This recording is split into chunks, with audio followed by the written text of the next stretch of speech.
All right, good evening, everybody. Thank you for your patience. We ran a little bit over on closed session. May we have roll call, please? Mayor Harris. Here. Vice Mayor Baumgarten. Here. Councilmember Cardoza. Here. Councilmember Espandola. Here. And Councilmember Shaw. Here. If everybody could please stand for invocation by Pastor Ray Benish from the Point Church. And we will follow that by a pledge of allegiance to the flag. If he doesn't mind, Mr. Mayor Stan Cleveland, if you wouldn't mind leading us. Thank you. Let's pray. Father God, we thank you so much for this time together. We thank you for these council members, for the city officials, Lord. We pray for your guidance and your wisdom. And Father, that you would give them just a capacity beyond anything they could ever imagine to run this place, Lord. It is not easy to run a city, but we just thank you that we have good leaders in place to do that. And we do pray for our first responders, our fire department, and our also police department, God, doing the job out there that honestly, most of us don't want to do. And we just thank you for them, Father. And we just need more of you this evening. Be with us. In your name. Amen.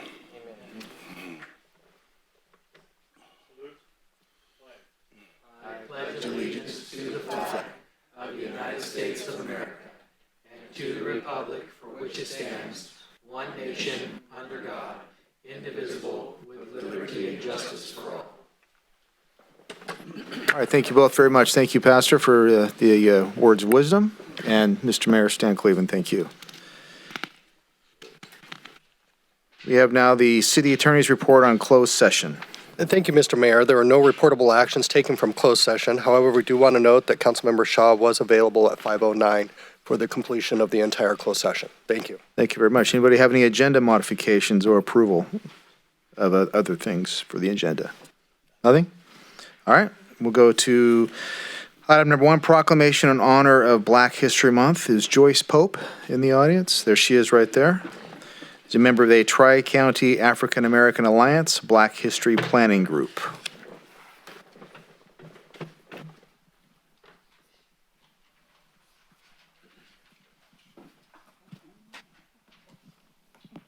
Yes. Right over there in the middle there.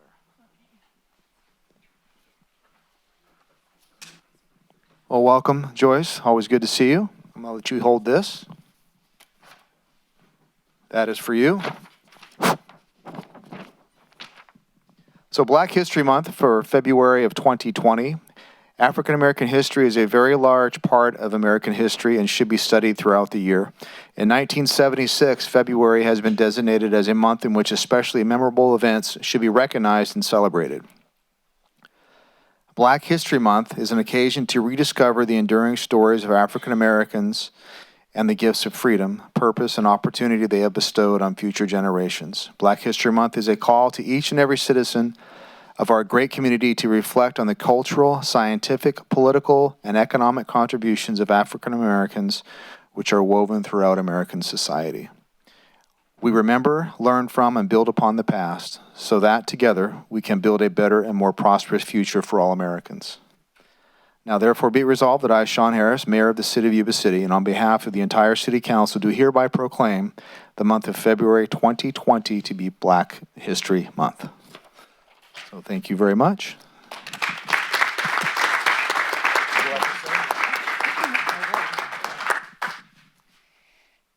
Thank you, Mayor Sean Harris and council members.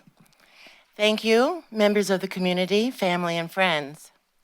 I did prepare a little something to respond to this responsibility of receiving this proclamation, and I do not think Black History Month should be considered or taken lightly.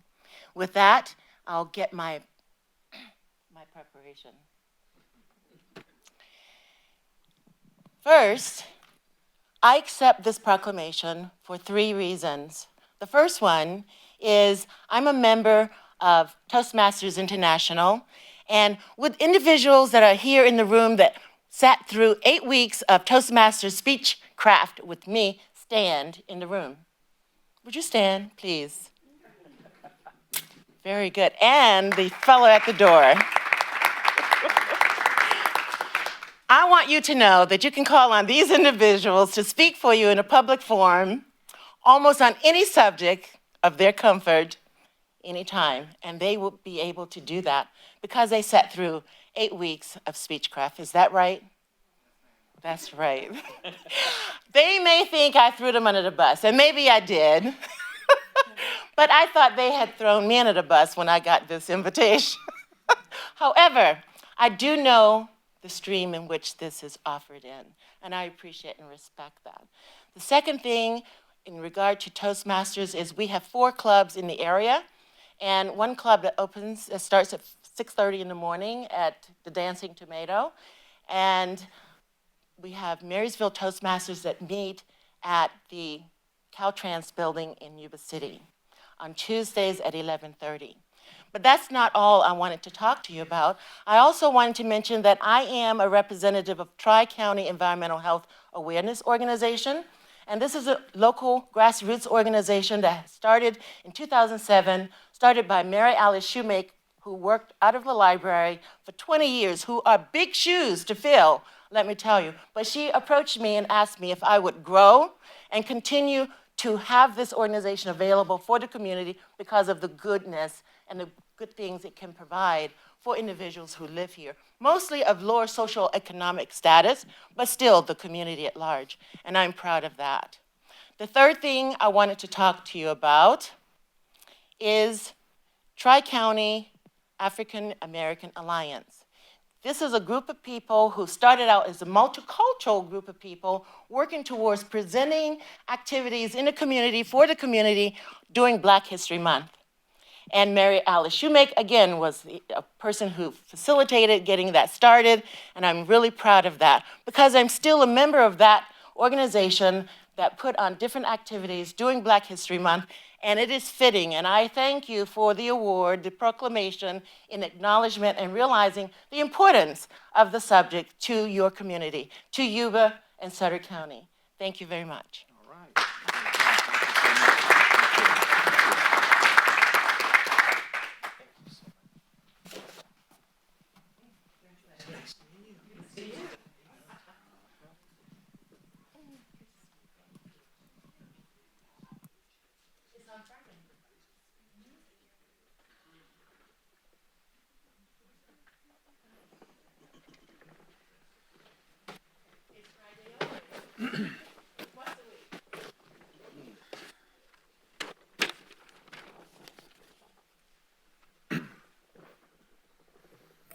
All right, thank you, ma'am, and congratulations. Hold on. Item number 2, and I have one speaker card here for Cindy Smith, if you can come on up. This is the appearance of interested citizens. You all are welcome and encouraged to participate in this meeting, and public comment taken on items listed on the agenda will be taken when they are called. Public comment on items not listed on the agenda will be heard at this time. And comments on controversial items, if any, may be limited, and large groups are encouraged to select representatives to express the opinions of the group. All right. Cindy Smith, I presume. Hi, everybody. I am Cindy Smith. I am the owner and operator of a local small business. I've been at Harrow Fair on Percy Avenue for 43 years. I have endured and survived numerous road construction projects over the years at my location. Construction of the roundabout in 2003 severely hampered my parking and business access, but we have managed. I find my situation changing as my clientele after 43 years is aging. The need to park directly in front of my business is a necessity now due to excessive traffic speed. The situation has become very dangerous.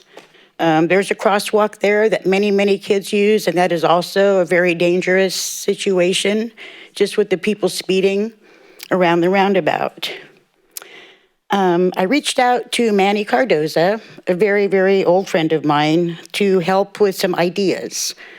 His prompt, courteous, helpful assistance, I am extremely grateful for.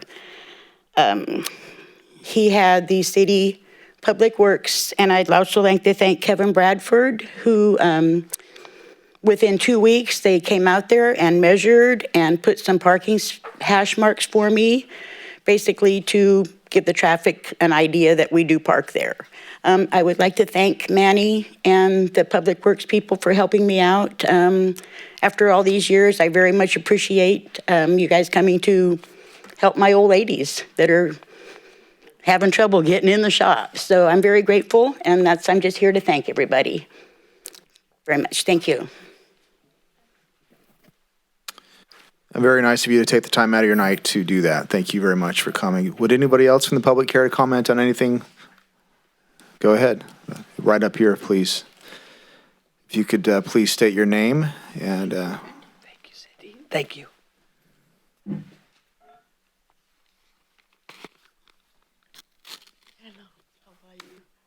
I'm a little shaken because my first time in here today.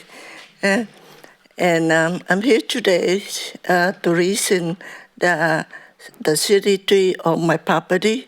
It caused too much of the problem on my property. And that I keep tell them and they ignore my problem. Yeah. And so I'm here today to see you can help me to solve that problem. The sidewalk was lifting up. People are falling side by side, yeah. And the tree will go on top of my roof. And when the windy day, they bang, bang, bang. And it's so much problem. It damaged my property so badly. So I'm here today, see what you can help me with the problem here to solve that problem. Please, yeah. And Yeah, is George around? Do we know? He's not here? Yes. Is anybody on the staff familiar with the problem she brings up? All right. Yeah, ma'am, we will definitely pull you aside. We'll get your information and we'll follow up on that for you, okay? okay, I'm not familiar with it myself, yeah, but we'll make something happen for you. okay. Thank you very much. I'm glad to have it. Thank Anybody else care to chat? Oh, by the Yes. way, my name is Mary Anderson. Thank you, and, Mary. My address right here, huh? And phone number is Eljogo is 530-755-3851.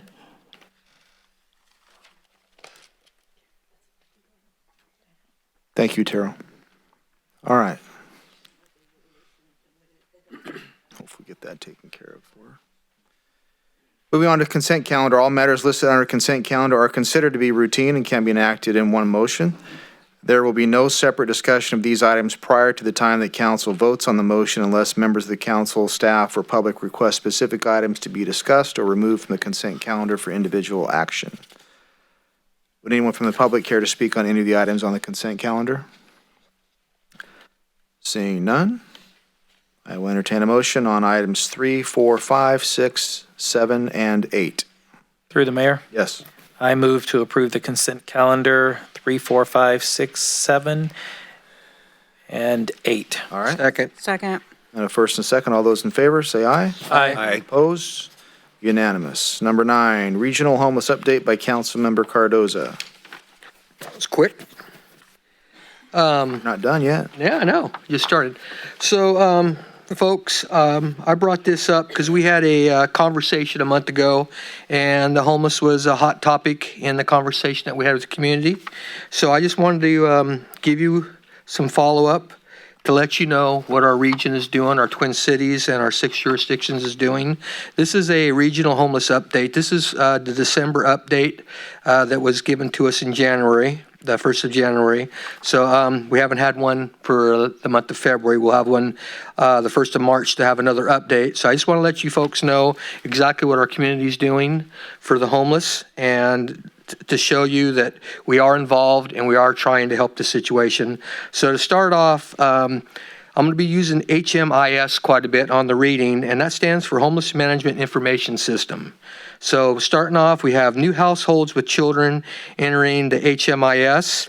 For Sutter County, we had 5 households Yuba County, we had 12. New households without children that was entered into HMIS. In Sutter County, we had 24. In Yuba County, we had 35. For the households connected to the shelter, for the month of December 2019, 14 Forward had 11. Better Way also had 11 households. Homeless to Housing had 1. The Depot had 8, and the Mission had 8. And since 9/1/17, so September 1st of 2017, we've for households we've taken care of 14 Forward 205 households. The Better Way 27 households. Homeless to Housing 30 households. The Depot 396 households, and the Mission 80. The total entering into HMIS since September 1st of 17, family units. The total for children for Sutter County, 265 households. 265 households. The total of children is 503. For Yuba County, it was 350 households with a total of children 723. Single individuals for Sutter County was 666, and for Yuba County was 1,120. So the people entering into HMIS was 3,979 people. Now the folks exiting from homelessness for the month of December of 2019, Sutter County individuals were 3, families were 7. The total since September 17, we had 103 individuals exit from homelessness, and 88 families have exited. Yuba County was 9 individuals, 6 family, and the total since 2017 was 192 individuals and 232 families. I'm going to just be quick and short on this. I'm just going to give you percentages for demographics. Behavioral health orders, there's 40%. Physical disabilities is 33%. Substance abuse is 33%. Domestic violence, there was 9% stated they had become homeless due to domestic violence, and also 9% stated they have experienced domestic violence in the last 6 months. Chronic homelessness is 16%, and veterans is 4%. The top 3 reasons for becoming homeless is unable to pay rent or mortgage, lost job, unemployment, family households have conflict, breakup, divorce. The average income, single is 23% is $451 a month, and families 85% at $839 a month. The percentage of renters overburden for Sutter County is 51.3%, and the vacancy rate for Sutter County is only 6%. And then the others, it's life skills. There's a whole, you can see up here on the screen, there's all kinds. I'll be here all day listing everything there, but we have quite a few life skill classes and services that are offered in our community. And so the monthly offered and attended for Sutter County, we had 16 offered and 78 folks attended.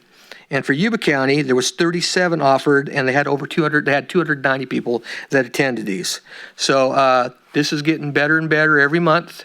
The main thing is that I'm very, very proud of and happy for our jurisdiction is that we have people that we're getting into housing, and they're not coming back in. They're finding a place to live, and they're moving forward. So that's the update that I want to let you folks all know about. And we're moving forward. I know it's only a little bit, but every little bit counts. So if there's any questions, I'd be more than happy to answer them, and so would Councilmember Espandola if we have any questions. Thank you very much, folks. All right. Thank you for that. Any member of the public care to comment on anything? Through All right. the mayor, You're not the public. Nothing? All right. Anybody from the council? thank you.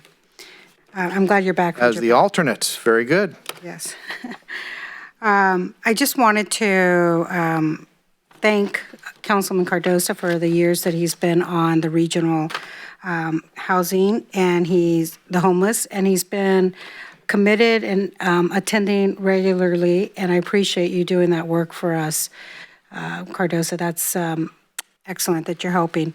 I wanted to highlight Better Way. Better Way is the transitional housing program. If you're not familiar with that, it is offered through Sutter County, and It helps with the housing, navigation, obtaining consistent medical care, earning income, resolving legal issues, 90-day on-site lodging, 20 double occupancy units, and space for service for dogs, and there's a 24-hour security services there.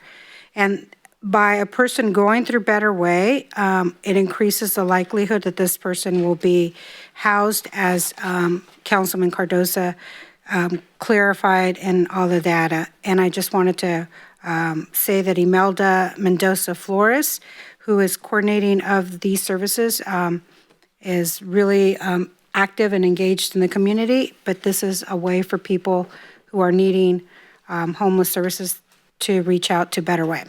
Thank you. All right, thank you. Anybody else from up here? All right. Moving on to, that's just a note and file. So number 10, accept grant funding and expenditure recommendations for the California Citizens Option for Public Safety Grant. $100,000. Good evening, Mayor, council members. Welcome back to the United States. Today's item before you is a public hearing, and it's to do with the COPS grant, which is a California Citizens Option for Public Safety, which is awarded by the state depending on the budget priorities of the state each year.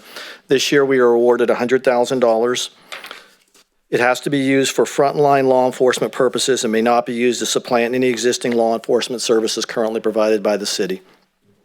What we do traditionally at the Yuba City Police Department is we take input from staff, we talk to the IT department, and then we get together as a group and we try to get the maximum exposure or the maximum bang for our buck out of the $100,000. So we've been doing this for the past probably 20 years or so. Last year, we used the majority of the money for a three-dimensional imaging scanner, which basically brings a crime scene to life, and it makes it very realistic for a courtroom scenario for us to show a very major crime scenario, an accident, and be able to point out things that a camera couldn't do as much justice as you can do that. So that was our big expenditure last year. This year, based on recommendations from the staff, we've come up with several different items. The largest item that we have is called Evidence on Cue, which is a property and evidence management system needed to streamline the evidence program at the Yuba City Police Department, and it's at a cost of about $36,000. This year we had the council budgeted money for us to do a in-depth analysis of our evidence, and we came up with, we're still waiting for the final results of that, but based on that, we have seen some shortcomings, things that we can do better, which is what we tried to find out from this. And this is one of the items that was recommended to us is a program that'll help us document and keep track of the items better. So that was one of the major items. Patrol-wise, we're looking at range steel targets, a range trailer. Currently, we share our shooting range where we're allowed to use the shooting range at Whitaker Hall down at Sutter County Training Center, but we don't have the ability to store all our property, the range and all the weapons and the targets and everything else. So what we do is we make do by transporting it back and forth in the police department. We do need a trailer for that to save on time. We can park the trailer at the police department. We also are trying to go mainly to 9mm handguns with the cost of ammunition these days. 9mm are found to be as reliable, and they're actually being used more by the military now and the FBI. So we're transitioning back into 9mm, and that'll save us a tremendous amount on cost as opposed to our current 40 and 45s.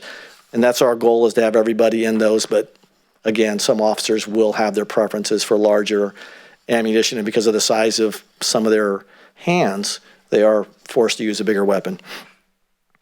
Different items we're looking at: traffic, I've listed on there, and SWAT. Just some simple items like plate carriers, multicam uniforms, replacement scopes for the 2 sniper rifles, 1 set of night vision, and then we had a couple items for the K-9 program too. And then investigations, we're also looking at some training that is very in-depth. Celebrite Training, which is a program that forensically downloads smartphones, and Cellhawk Training for 2 detectives. We get so much new technology these days that we have a hard time keeping pace with it. So by utilizing the COPS grant for some of the frontline law enforcement like that, allows us to maximize our training and maximize the use of the items that are available to us. So the recommendation, let me go to the fiscal impacts, which there is no matching grant for this.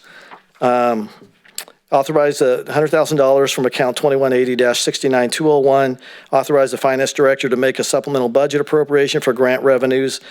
And there is no matching funds. It's strictly taxpayers' money going into this. The recommendation is to adopt the resolution authorizing the chief of police to accept the fiscal year 2019-20 California Citizens Option for Public Safety funding and approve expenditure recommendations. B is to authorize the chief financial officer to make budget adjustments as necessary. And the alternative is to send this back for different items that you may want us to investigate. And also, if some of these items become antiquated, the prices go down, there's sometimes it's leftover funds that we either carry over or we find other items that we currently need, but they will not be high dollar items. With that, I will leave it open back to you for any questions or the public hearing. Any questions? All right, I'll go ahead and open the public hearing on the matter. If anyone from the public would care to comment, please feel free to do so at this time. Seeing none, I will close that and bring it back to council. Through the mayor. Yes, sir. Okay, recommendation to A, for B, adopt a resolution authorizing the chief of police to accept FY 2019-2020 California Citizens Option for Public Safety funding and approve expenditures recommended. C, authorize the finance director to make supplemental budget appropriation for grant revenues to 100-43117 and grant expenditures to 2180-69201. And just confirming you're moving to approve recommendations B and C. Okay. I'm sorry. Second. And we have a first and second to approve recommendation B and C. All those in favor, please say aye. Aye. And opposed? Unanimous. Thank you very much. Thank you very much. Number 11, NLC Service Line Warranty Program.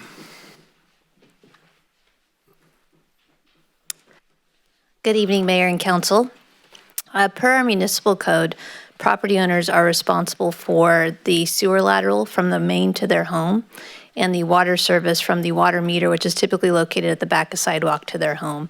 So many of you attended the League of California Cities Conference last fall, in which you saw a program that's sponsored by the National League of Cities per the Utility Service Partners Private Label, Inc. It's a program to provide insurance for these laterals. And so tonight we have Bill Coffey here with Utility Service Partners Private Label, Inc. Yeah. That's okay.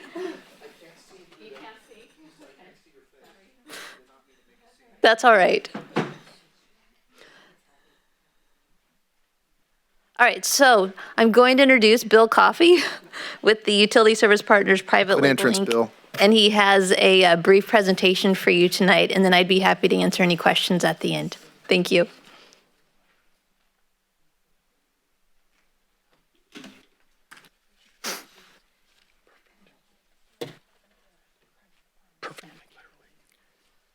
Good evening. I'm Bill Coffey from the National League of Cities Service Line Warranty Program.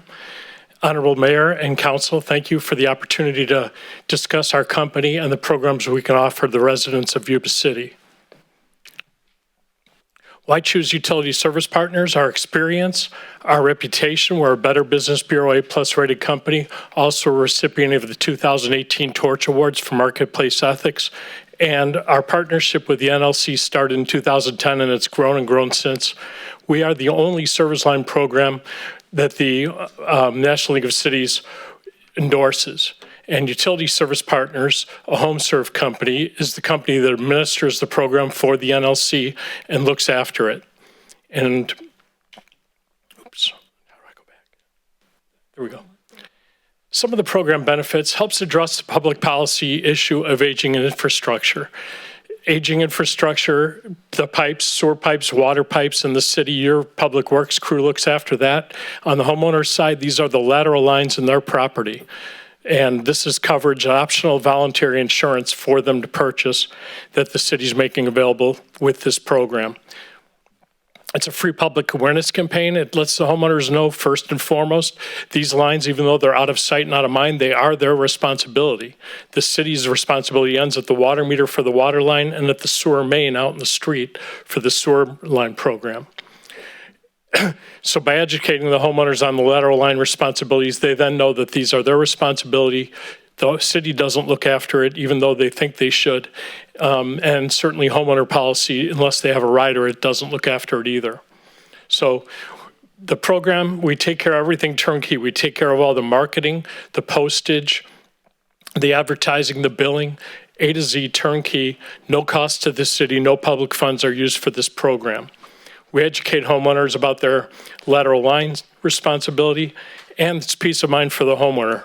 When they sign up, there's one phone number to call when there's a problem, and then we have a local area plumber come out and take care of the problem.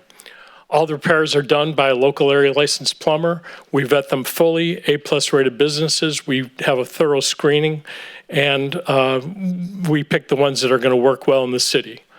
Make sure that they work to know to pull the right permits and to do the job right the first time. Some of our programs and what they cover, we have a sewer and septic line lateral coverage. That would cover from the sewer main out in the street to the exterior wall of the home. It's $8,500 of coverage every time the plumber comes out, typically more than enough for street cutting, sidewalk cutting, and replacing that line if the whole line has to be replaced. There's no annual lifetime limits. Again, $8,500 resets each time. There's no paperwork, no deductible, nothing for the homeowner to do other than call us to get the plumber out to take care of the problem. The rates are very affordable. It's $9 per month for the sewer line program. And the water line program, same $8,500 of coverage. That provides coverage from the water the water meter to the exterior wall of the home, and that is $6 per month. And these prices are the same for all the cities in California that we offer the program to. And I'll mention some of those cities that we work with as well. Some of the benefits, that was the wrong arrow. We also have in-home plumbing, $3,000 of coverage, covers the sewer line, the water line in the home, the line underneath the slab, even covers a clogged toilet, same $949 per month for the program. You can sign up and cancel at any time, and it's optional and voluntary as well to sign up. Multiple payment methods for any of the programs are available. They can do a credit card deduction or mail a check or provide a credit card.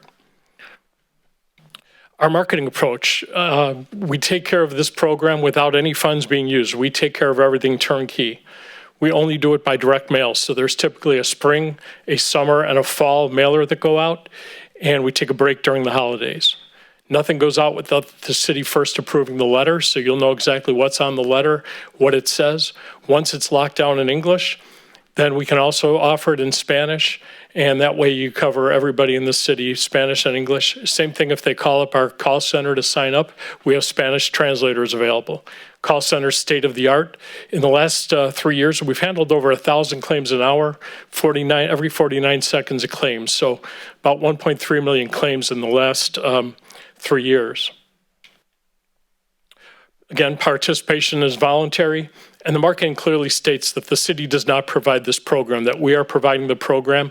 The letter itself will be signed by us, and it'll include our information as far as the contact information. Altogether, we have over 650 partners in 42 states, and that number's actually increased on both numbers. Recently, we're now over 750 partners in 43 states. Some of our California partners nearby, Daly City and San Bruno are partners, Yountville, and also Vallejo. Some big water districts would be Alameda County Water District, Dublin, San Ramon, and Contra Costa Water District, to name a few. Some of our program's success with these 650 partnerships, we have over 4 million customers and over 7 million service contracts. A lot of folks want to buy the water and the sewer. You get a little bit of a discount by doing so. That way, for the peace of mind, they have full coverage for everything in their front yard. We have a 97% claims approval rating. Of the 3% that we don't approve, perhaps it's folks who have not paid for the last few months. They're out of the program, and therefore they didn't have the coverage when they called in. But we're not in the business of denying a lot of the claims and making homeowners get upset. 97% claim approval rating. We cover what we say we're going to cover. We cover tree root intrusion, we cover ground shift, and we cover corrosion. We cover the typical things that the homes have problems with. And those lines typically after 40 years, sometimes 50 years, that's the lifespan of the lines. And most homes are in that 37-year average, so they're right there at the cusp of being at the age where they need to be replaced. We don't have to do any pre-inspection. The homeowner simply calls us, and as long as they're a single-family home with their own water and sewer line connection, they can sign up for the program. It's not available to businesses or apartment buildings.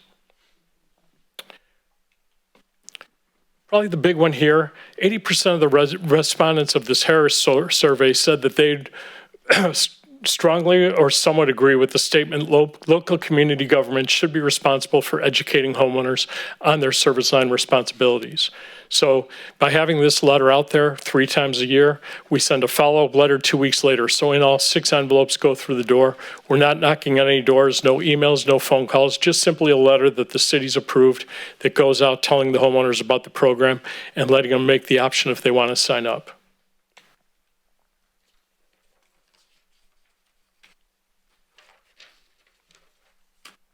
So we're here to address the public policy, aging infrastructure issue, and especially on the homeowner's property. We do have a 5-page agreement that Attorney Shannon and Michael Rock have seen, and they've looked it over. We think that there's a few things that we have to discuss with them. According to Diana, that's no problem. We can discuss that tonight or at any point. And we do ask for the city to approve the program.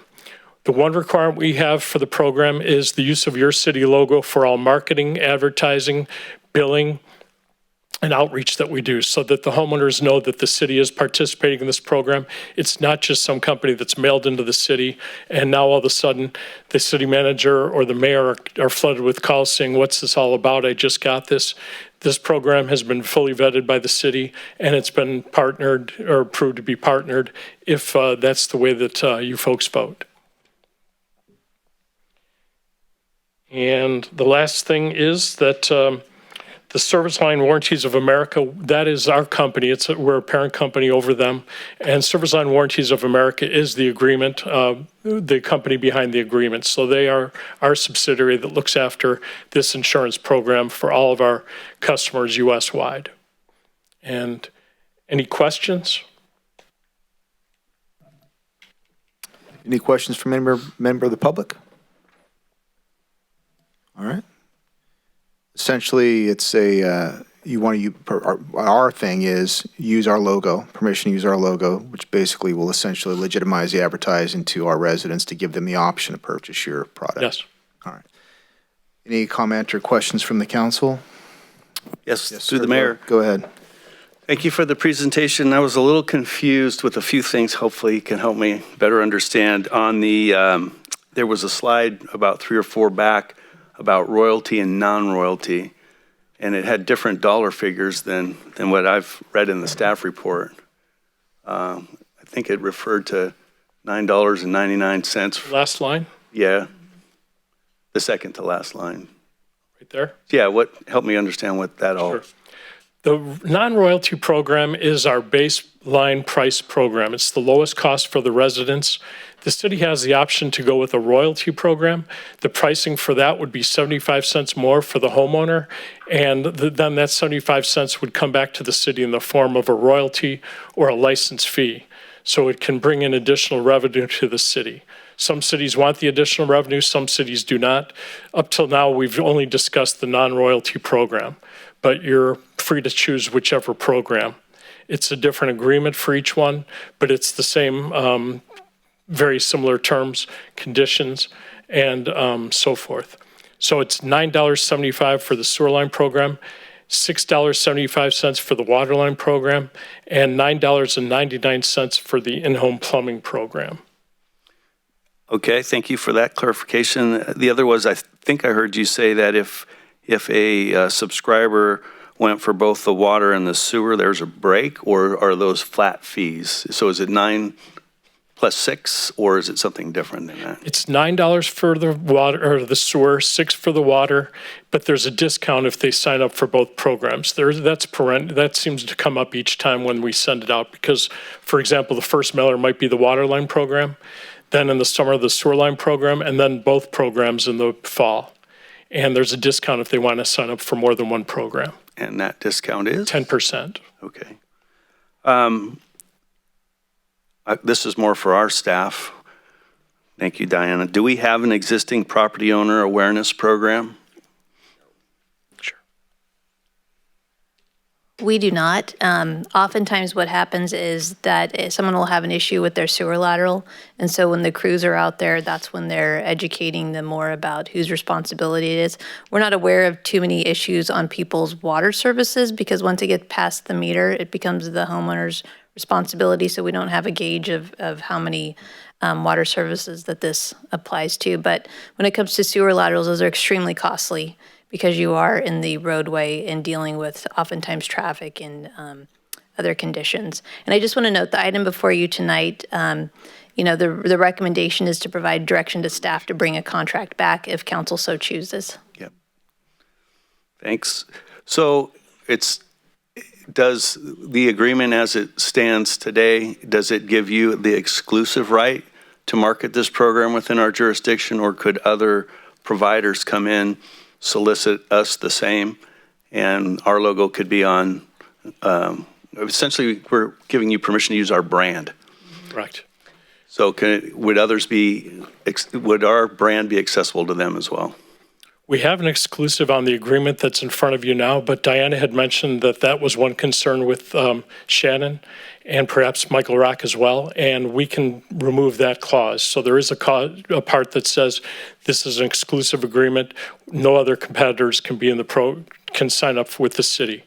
Part of the reason for that is if you had our program go out, and certainly we have our terms, conditions, what we cover, some other company, their program goes out, probably different prices, different coverage, maybe deductible, maybe not. It gets confusing for the homeowners, but you're welcome. There's not any competitors really going US-wide like we are, certainly not to this scale of 750 cities. But if you want to remove that, I've been conversing with Diana about that, and we can take that out. And in place of it, we can say that if you bring in a competitor, that we reserve the right to cancel the program. We may, not that we would, but we may reserve the right. I guess the follow-up question is, and I don't know your business, are there others that do this? It does come up, yes. So there are other competitors that... Oh, I thought you meant other cities that want that removed. Yeah. No, I'm speaking of, we've got a nice presentation from your company. Sure.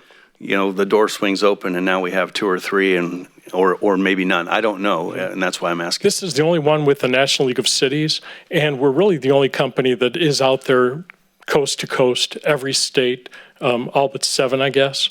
So there isn't really major competition in this area. It'd be very hard for a company to pull this off and reach the economies of scale we do at the prices we do, and then have to go through all the hoops of finding local area plumbers, all the things required to handle a turnkey for every city. You may find a competitor, but if you do, that's fine. And if you decide that they bring in the program, that's fine as well. And we can work on the agreement on that red line. Thank you. Sure. Through the mayor. Yes. Thank you for being here tonight. Got to spend some time down at the booth at the league when we were in Southern California, and on the surface, great program, but you just hit on one of the concerns that I have when you said your program getting local area plumbers to do this. My main concern is what effect is this going to have on our economy, and how does local contractors get into your program, and do they have to take a discounted rate to participate in this? Are we taking business away from them by allowing you to come in as a national program to take care of our residents versus, like the one program, if you've got a clogged toilet, right now they would call 4 or 5 different plumbers here in the area, but if they have this plan, is that going to take it away from them, or are you going to ask them to discount their rates down if they affiliate with you? Well, first of all, we vet every plumber. So we vet them first and foremost to make sure they're going to do good quality work. I was speaking to Diana beforehand, about 5:30 this evening about that. We can work off of a list. If you have a list of here are the plumbers that are registered with the city that have pulled the permits and that work with our city, you can provide us that list. You're not saying you have to work with all of them. You're just saying here's some choices for you. If you want to be hands off and say we don't get involved in any of that, it's up to you to find the local area plumbers. But we start here and we spread out as needed. But we're in the business of vetting plumbers. We work in cities as small as 500-600 households, and we find local area plumbers in those communities as well. We're not taking away from their business, we're supplementing it. You know, they're not going to be making full-time money on our program, but it'll certainly come in handy. And they negotiate with us for all the pricing and everything so that when there's a problem, the homeowner does not pay the plumber unless it's over $8,500. The plumber bills us and we pay the plumber. So everything is agreed to ahead of time.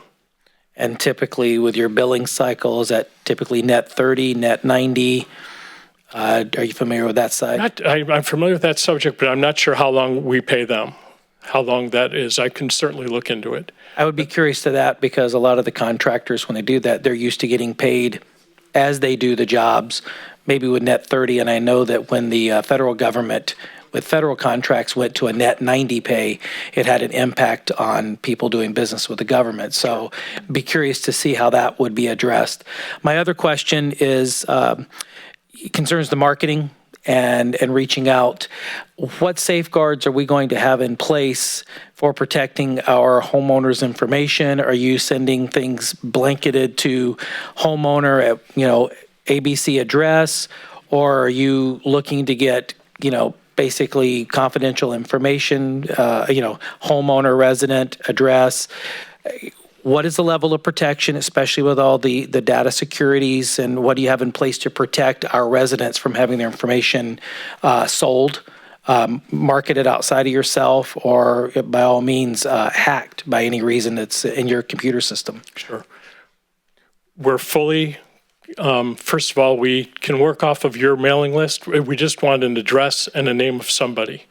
And if that's some list that you can provide, I mentioned it to Diana as well, that works for us because it takes care of folks who move in and out of a property or maybe who passed away, God forbid. So that mailing list you have is pretty darn accurate. If you choose that, we don't want to give you any mailing list, we don't want to get involved with that, we can go out and buy a mailing list.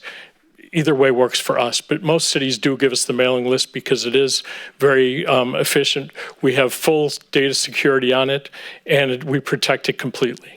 Okay, and the last question along those lines, because it's becoming industry standard, anyone that has confidential information on servers and stuff to carry some sort of, cybersecurity insurance to where if it's hacked that people are covered. If that was to happen, is your company insured to the point that you would be able to step in and cover any data breach like we've seen with national and world companies that's inadvertently been hacked and they've had to step in with credit monitoring and stuff like that, because you're talking about credit card information, you're talking about confidential information. I just want to make sure that the partnership is protected with the information that you have. Sure. Well, rest assured, as I mentioned, we have 4 million customers, so we know how to take care of the data and keep it secure.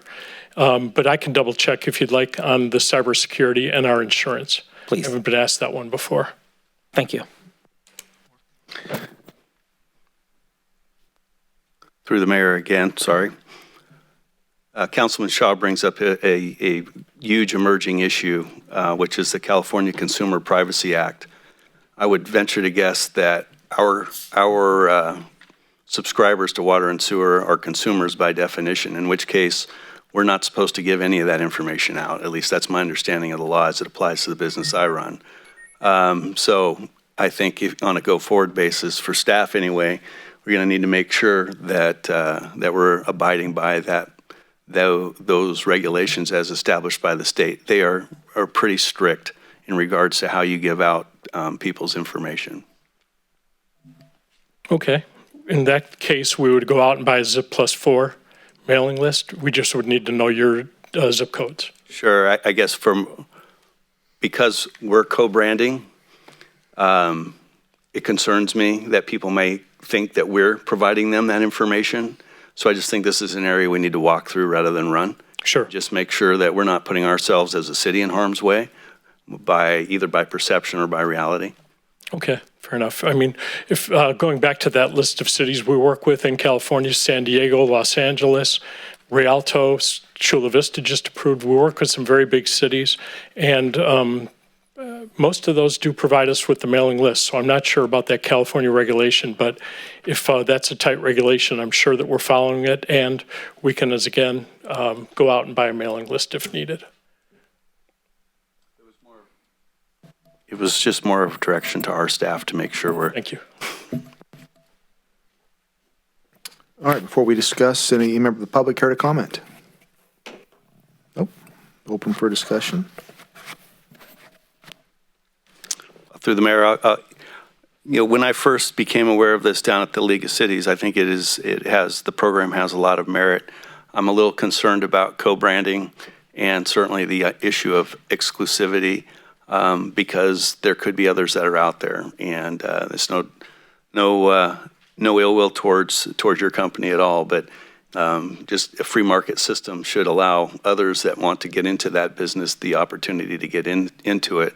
I'm not in favor of the royalty program, but I would. My concern is just making sure that if there are others that provide the service, that we would at least give them consideration like we're giving this company. Some good points. Anybody else? Through the mayor, again, saw down at the league, echo what the vice mayor said. Main concern is protecting. And again, I think slowly get all the answers to the questions. But we do need to, if we pursue this, we need to have that educational piece out there for our customers so that they do understand that this is not coming from the city, but it's a way for them to get insurance that's been vetted by the city of all means. Because as you said in the earlier slide, there's a lot of people in town that do not have sufficient reserves to cover a disaster that comes up. And this is a way to mitigate that and provide a benefit. So I concur with the vice mayor. Let's tread slowly, but get those answers.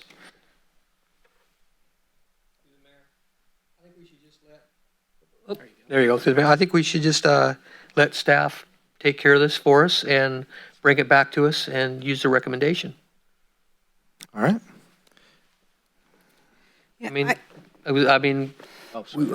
saying, through an election, you hit a button and we get everybody's addresses, who lives there, this, that, and everything else. And where they live and everything, and who they are, and this and everything else, just through an election basis. So this same thing with this gentleman here. So if we get it from the election agency and they're not getting scammed, and this gentleman has 4 million people that he's dealing with, I think he's pretty trustworthy and hasn't had any issues yet, and I hope he's not having any in the future.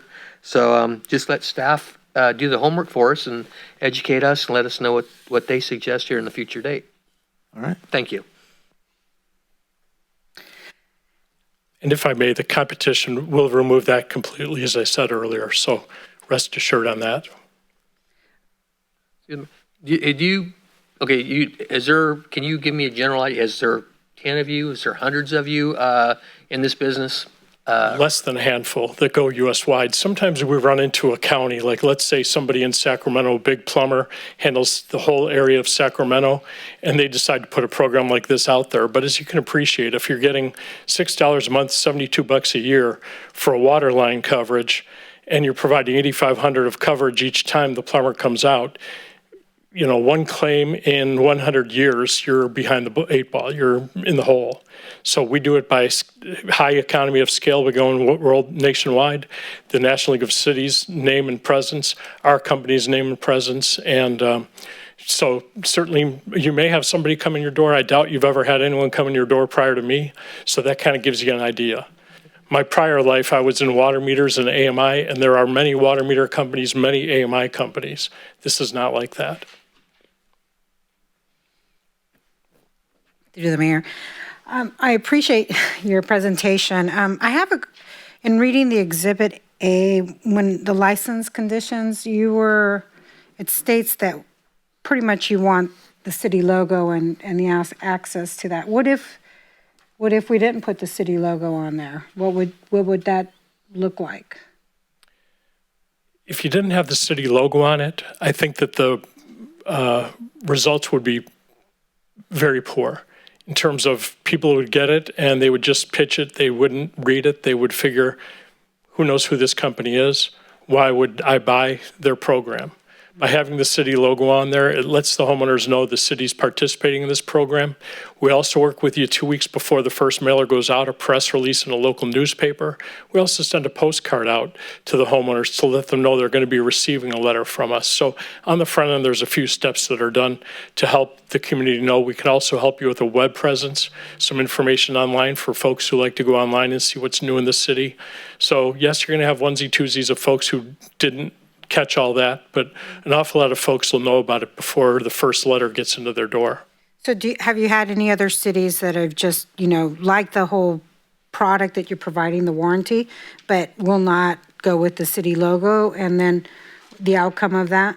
The outcome of that is that we don't offer the program to that city. Okay. Without the use of the city logo, your city's not participating. We're still going to have to do all the work of plumbers and mailers and everything else for less of a result. Okay. And when a property, so these would be purchased by the property owner, not by the renter? If a person's renting a home, Yeah. it'll go to that home unless we use your mailing list, and your mailing list sends the bill to that owner of the property that they rent out. So the property owner would have to purchase it, not the renter? No, the renter, anybody can purchase it who lives at that property. Okay, I just needed to get that clear. Then if, so where do you find that you have the highest rate of claims? Is it water or sewer issues? Probably sewer. Tree root intrusion is a big one, and Diana and her group probably know that, and we cover that. Talking about that today, that her tree. Yep. Yeah. So approximately out of how many of those customers, what did you say? How many total customers? 4 million customers, 7 million policies. So out of that, it's about what, 50, 60%? 40, 50? I don't know, because I think that we sell more water line coverage than we do sewer, but they're pretty neck and neck. The third program, the in-home plumbing, a little bit less of that because folks have, perhaps their homeowner's policy covers that. They're less concerned about things that are in their home. They're more concerned about the lines outside under the ground that they know aren't covered. So approximately about, if you were to offer this, how many warranties do you sell in a community like ours? We'd expect about 10% of the homeowners would sign up in the first 3 years. That's pretty typical number. So it's not going to be everybody. But the first year, 3 mailers go out. Folks are getting used to it. Second year, mailers going out. People are signing up even, word of mouth gets out, or you say to your neighbor, or you say to, your daughter, oh, this program I signed up, it's good. You ought to look at it. So it builds and builds from there. But typically it's around 10%. So your home, you have about 22,000 homeowners, single-family homes here. So about 2,200 folks that sign up. Okay. Right. Higher, but that would be what we'd expect. Yeah, I'd be interested in learning a little bit more details about those specifics about the community and where, if we had about 10% of our community purchasing this, and if there's a savings for a community member that can't afford it and all of a sudden there's a need, that's really important to me because I know that those expenses can put people out of their homes.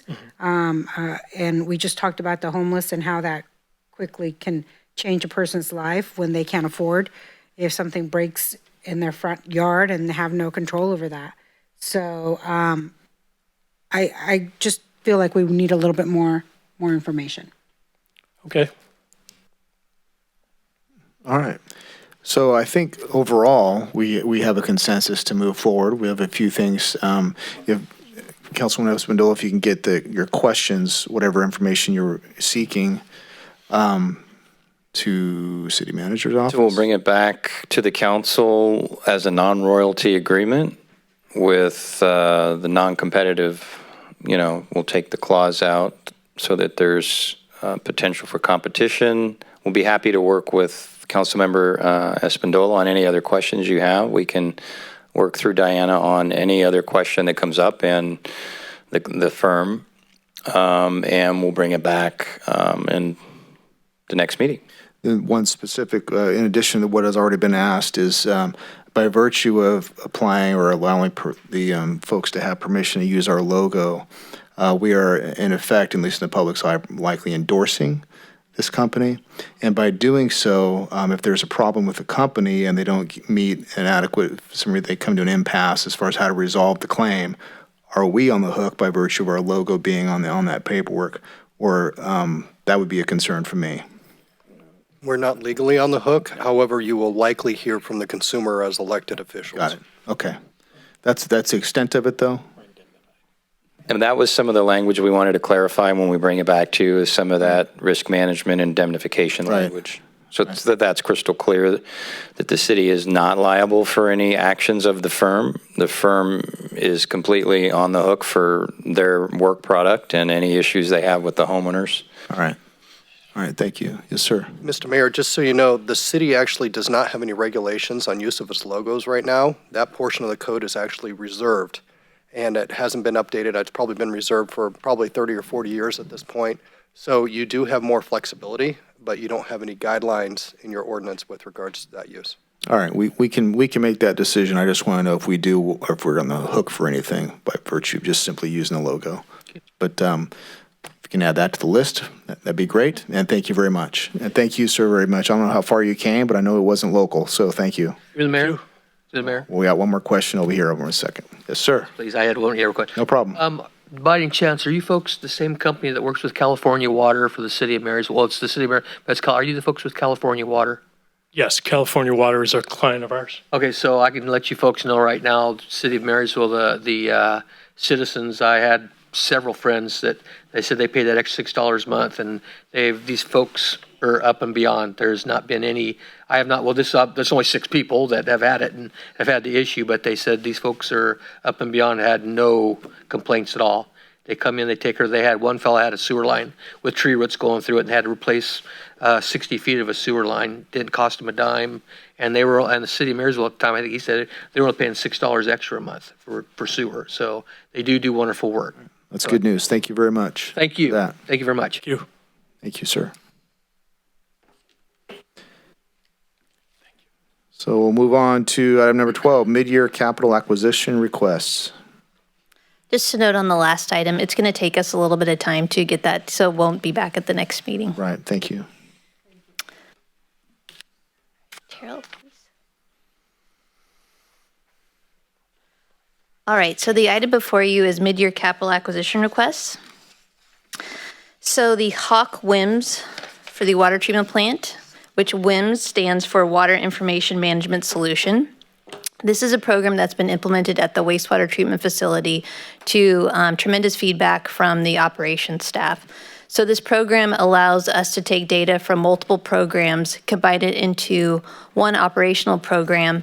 And so the operators are able to see real-time information in terms of what's happening with SCADA, what's happening with the lab, and bring all of that information together. And not only see current, but then also see past history. And so they're able to see trends and evaluate the processes to make sure that they are utilizing the resources efficiently and also able to project if there's any potential issues. So they've been extremely pleased. And so what we're proposing to do is purchase the same program for implementation at the water treatment plant. And what's good is staff at the wastewater treatment facility has already been trained and worked on implementing the program, and so we've got that in-house knowledge to be able to then implement it at the water treatment plant. The next item is the Ford F-550 aerial bucket truck that's utilized by the electricians. This truck is utilized on a daily basis. As you drive around town, you'll often see them changing internally illuminated street name signs or street lights. The current bucket truck was purchased in 2008 at a cost of approximately $84,000. It's had multiple issues over recent years, and tonight I have Tony Jane, the fleet maintenance supervisor, with me, and he can answer any questions related to the actual issues with the truck. And so we're requesting the acquisition now because the current wait time is 300 days. The current truck we have is frequently in the shop, and this is an essential piece of equipment for the electrician. So even if we were to order it tomorrow, we are 300 days out. So we didn't want to wait until the budget process, because then that just puts us that much further ahead.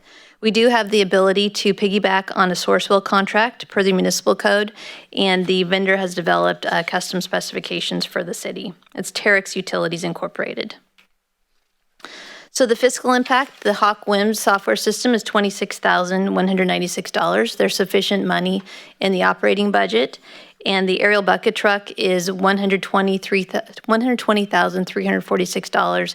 And there's approximately $122,000 available in vehicle replacement for this truck.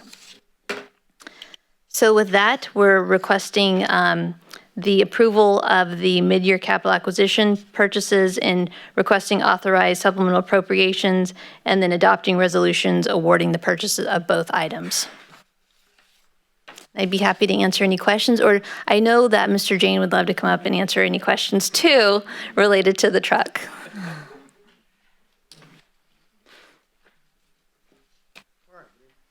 All right. Any public comment on the matter? All right, we can take questions from council. If he wants to come up, we'll be happy to. All right, Tony, you're up. Mine's a simple question, but since Tony's here, and it's not about fire engines this time. Oh, good evening. So thank you for coming up. The question I have is the F-550 and the bucket truck, what is, just curiosity more than anything else, what's the useful life of one of those? Because 2008 seems like a long time for us to have had that one. We had it down as 10 years. Okay. So we pushed a little past the envelope. So you've been accumulating funds for its replacement, and it's 2 years overdue, essentially. Perfect. Thank you. Through the mayor. Tony, I had the opportunity to actually see it live today without even remembering truthfully that it was on the agenda. Trying to get a little break in the day because it's so busy, right? And I saw these guys fixing a sidewalk and this equipment, and you don't always know if it's the city or something else, but it was actually that truck with the guys out there fixing a sidewalk on Franklin. And I hesitated going underneath it, underneath the crane and kind of the little, I don't know if that thing will drop. Would it have dropped if I would have walked underneath it? No. No, okay. No, it has hydraulic safety. No, but I'm teasing. But I think physically it looked pretty good. So I'm glad that you've done so well in taking care of it. And the guys were out there busy working on fixing some electrical problems. So it was nice to actually see the whole aspect of what you're asking us to approve and seeing it being utilized. And we can't get a new one probably a year from now, if that's the case, if we order here within the next month. Is that pretty much it? Yes, it's pretty well custom built. They build them one at a time, depending on how you want it, how you spec it. So what are we going to get? What specs do you want on that? It's going to be basically the same truck, but there's going to be, find my notes here. There's 5 things about the new truck that'll be better than what we have. It'll be 5 feet, the platform will be 5 feet taller. Okay. They'll go 5 feet taller in the air. I can still walk underneath. Okay. So the platform will be 40 feet off the ground. Oh, okay. So I've been told it's difficult to get to some of the taller streetlights. Then continuous rotation. In other words, the turntable, the one we have now, has to go around. It won't do a complete circle. So it has to go back around the other way. And this new one will have a complete rotation. The one thing they like about the new truck, if we get it, is it has a door in the bucket. Oh. The one we have now, you have to jump over. Oh. Which will be pretty good for some of the crew. The bucket sits flat on the tailboard. The other one hangs off the back to load up. And then the bucket actually articulates on the end of the boom, so it can do this back and forth, which is, they didn't have all those features when we bought the truck originally. Right. Well, it's very exciting that we could get this, and good to see it that you've been taking care of our equipment really well. So I appreciate that. Thank you. All right. We want to move to approve? Sure. All right.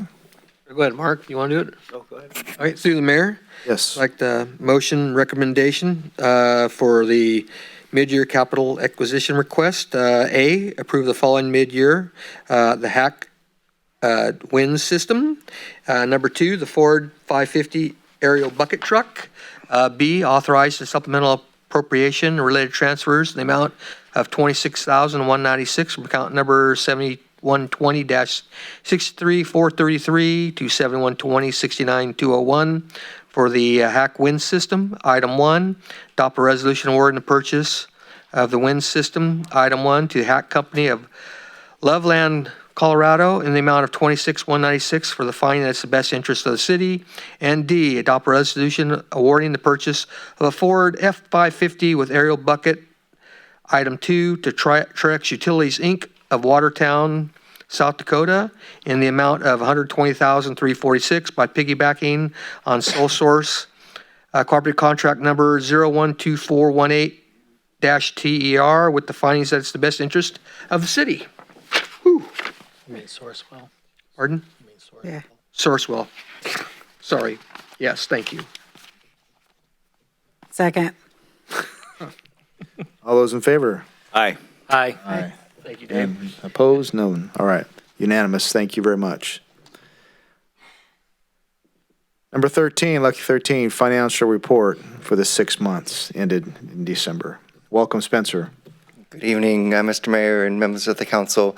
Tonight, I will be providing a high-level overview of the first 6 months of financial activities for the general fund and both of the city's utility funds for 2019-20. We will be providing a more detailed budget overview to City Council and staff as we get ready for the goal-setting workshop very soon. The general fund overview, the original 1920 budgeted expenses were $44.6 million. To that, we added grant-funded appropriations of $641,000. Prior year purchase order commitments, $511,665. Negotiation appropriations, $837,700. And other items totaling $86,700.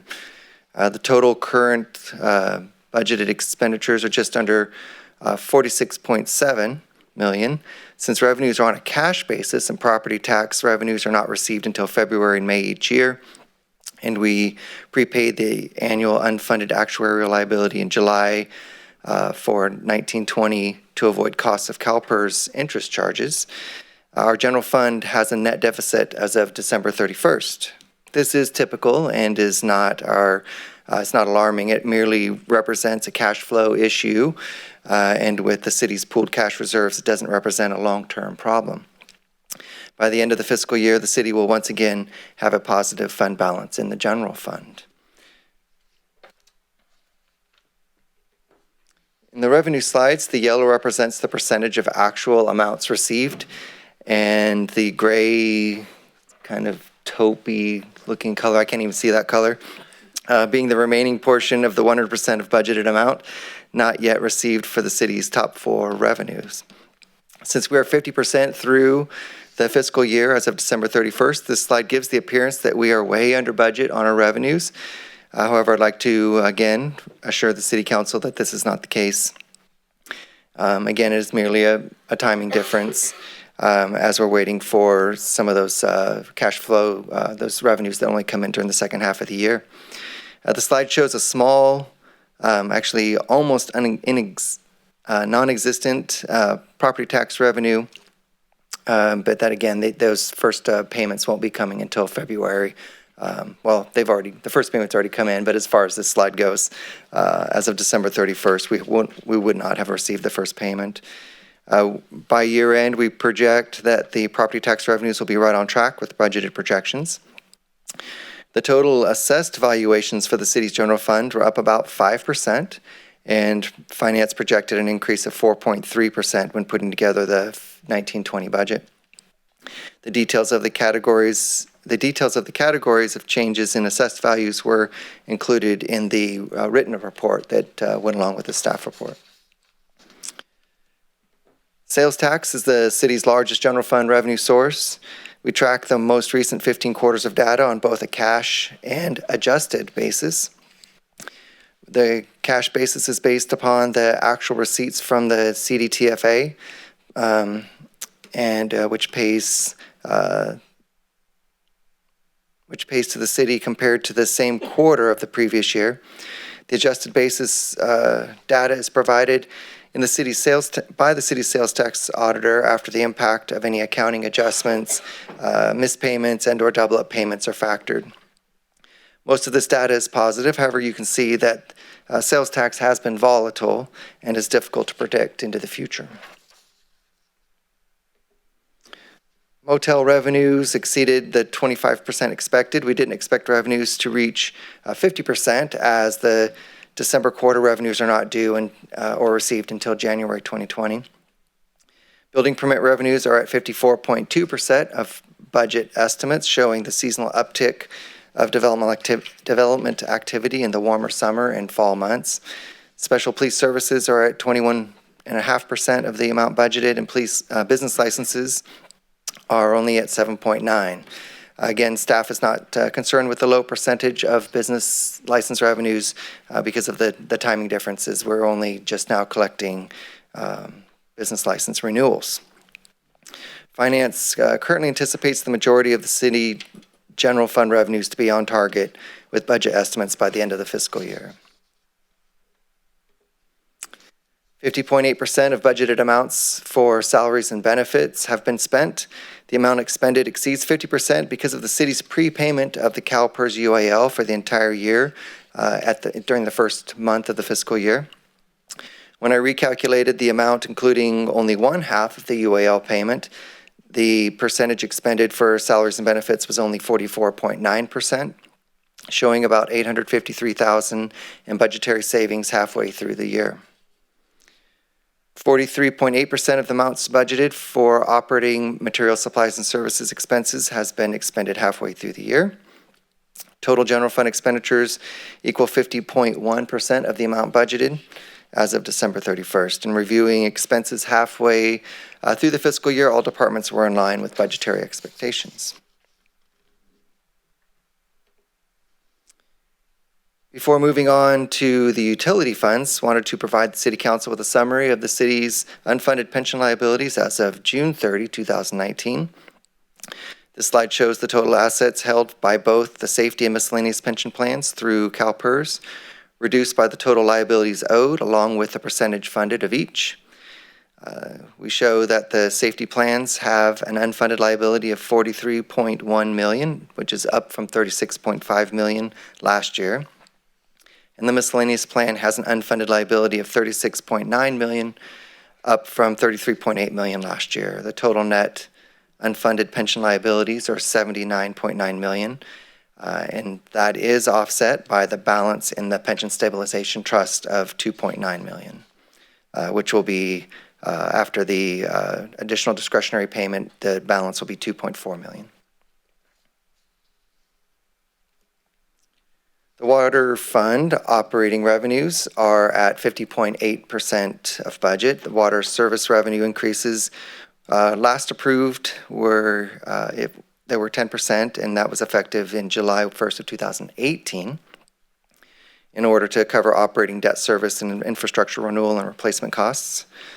Revenues from billings are being generated as planned. However, consumption declined in 5 out of the first 6 months of the fiscal year, thereby causing revenues to drop. I'll show you the details of that on the next slide. In just looking at the total shown here, it would appear that revenues are coming in well below expected with the city, the expected budget, and coming in a hair over 50% of estimated revenues halfway through the fiscal year, with the high usage months already passed. The revenues are typically higher in July, August, September during the summertime when people are irrigating their yards and their gardens more. Capital connection fee revenues are at 42% of the amount budgeted. Operating expenditures are at 42.6% of the amount budgeted and are less than budgeted expectations at this time of year as well. In reviewing where the savings are occurring, it is mostly in two areas, salaries and benefits. There are 5.85 vacant positions as of December 31st, and the operating and maintenance accounts were less than expected as well. Debt service to date includes only the the December 1st interest payment. So principal and interest payments on the city's outstanding bonds are usually paid also on June 1st. Continuing with water utility, this slide shows you the monthly total of all water customer billing sent out by the city in the month we did the billing. The golden highlight shows the percentage change in revenues billed as compared to the same month of the previous year. Our stakeholders might expect that a 0% rate increase to generate about 0% in additional revenues. However, this isn't the case because of the change in customer consumption. The percent change in consumption is highlighted in gray. I guess you can see that down there on the slide. So you can see the change in water consumptions by customers billed from the same month of the previous year. In 4 months, the customer consumption declined, and in both July and December, it increased. If you average the percent change in the revenues for the 6 months period, it equals an average decrease of 4.1%. As I mentioned previously, July through September are typically our highest months of billings. Customers conserved water by reducing the amount they used, and the city billed in the August through November billing cycles, or simply did not need to use as much due to weather conditions. So if this was a more mild summer than the year before, then that's what you're seeing. It is worth mentioning that the city bills a month after the water is utilized by customers. Our billing months of August through November are actually the water utilized by customers in July through October. We read meters at the first of every month and then bill at the end of the month for the prior month's consumer consumption. Wastewater fund operating revenues are at 49.3% of budget, right in line with budget expectations. Capital connection fee revenues are at 24.6% of the amount budgeted. I discussed with our Public Works Director, Dinah Langley, the reasons why water connection fees are higher, or a higher percentage of budget received than the wastewater connection fees. And it turns out the water connection fees are based on the size of the connection, such as 1 inch or 2 inch meter pipes or connections, whereas sewer connection fees are more of a fixed amount. Operating expenditures are at 43.7% of the amount budgeted, and they are therefore less than expectations. In reviewing why they are less than anticipated is due to two categories again. Salaries and benefits, there were 5.35% vacancy, or sorry, 5.35 vacant positions. And professional services are significantly less than budgeted. However, funds are encumbered, so we will expect those expenditures to happen later, and the budget will catch up. In reviewing the details of the accounts, the city has issued purchase orders indicating that we've contractually committed to expending the funds, but have not actually issued a check to the vendor, thereby incurring the actual expenditure.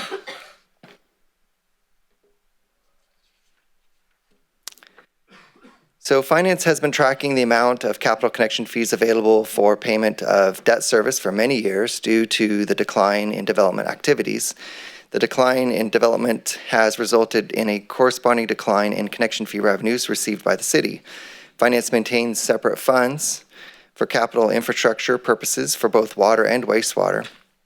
We pay debt service on the bonds previously issued according to the percentages that utilities provides between future customer benefit and existing customer benefit for the capital projects completed using the bond proceeds. The amounts shown on this slide are the total capital cash reserves available for each of the city's utilities, along with annual capital debt service paid from each. The City Council has been advised for many years that staff expected the Water Capital Connection Fee Fund to go into a deficit position with a low level of development activity. Finance expresses the calculation as a ratio indicating the number of years of debt service that the city can pay without drawing the capital funds into a negative balance. For the water fund, it shows the fund has about 20 months of coverage. And for wastewater, the fund has about 14 months of cash available for debt service. The water fund has declined more rapidly than the wastewater fund due to the higher level of annual debt service required to be paid. What this means for the water fund is that from a cash flow perspective, the operating fund has to cover the debt service until development activities increase. That's all I have for you this evening. I'm happy to entertain any questions. I should mention, I do have Accountant 2 Lynn Hale in the audience, and she's here tonight with a pile of paperwork to help me answer any of your questions. Should be needed. All right, thank you, Spencer. You're welcome. This is a note and file item. Does any member of the public care to speak on the topic? All right, any member of the council?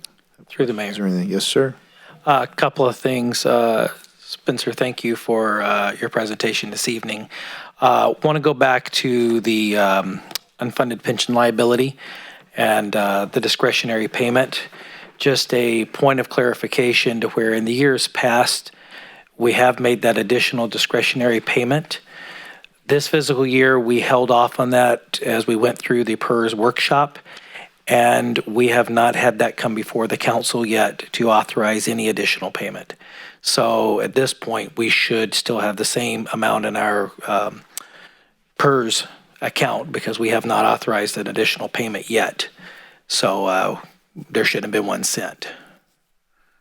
So Councilman Shaw, the payment was authorized as part of the budget resolution back in June.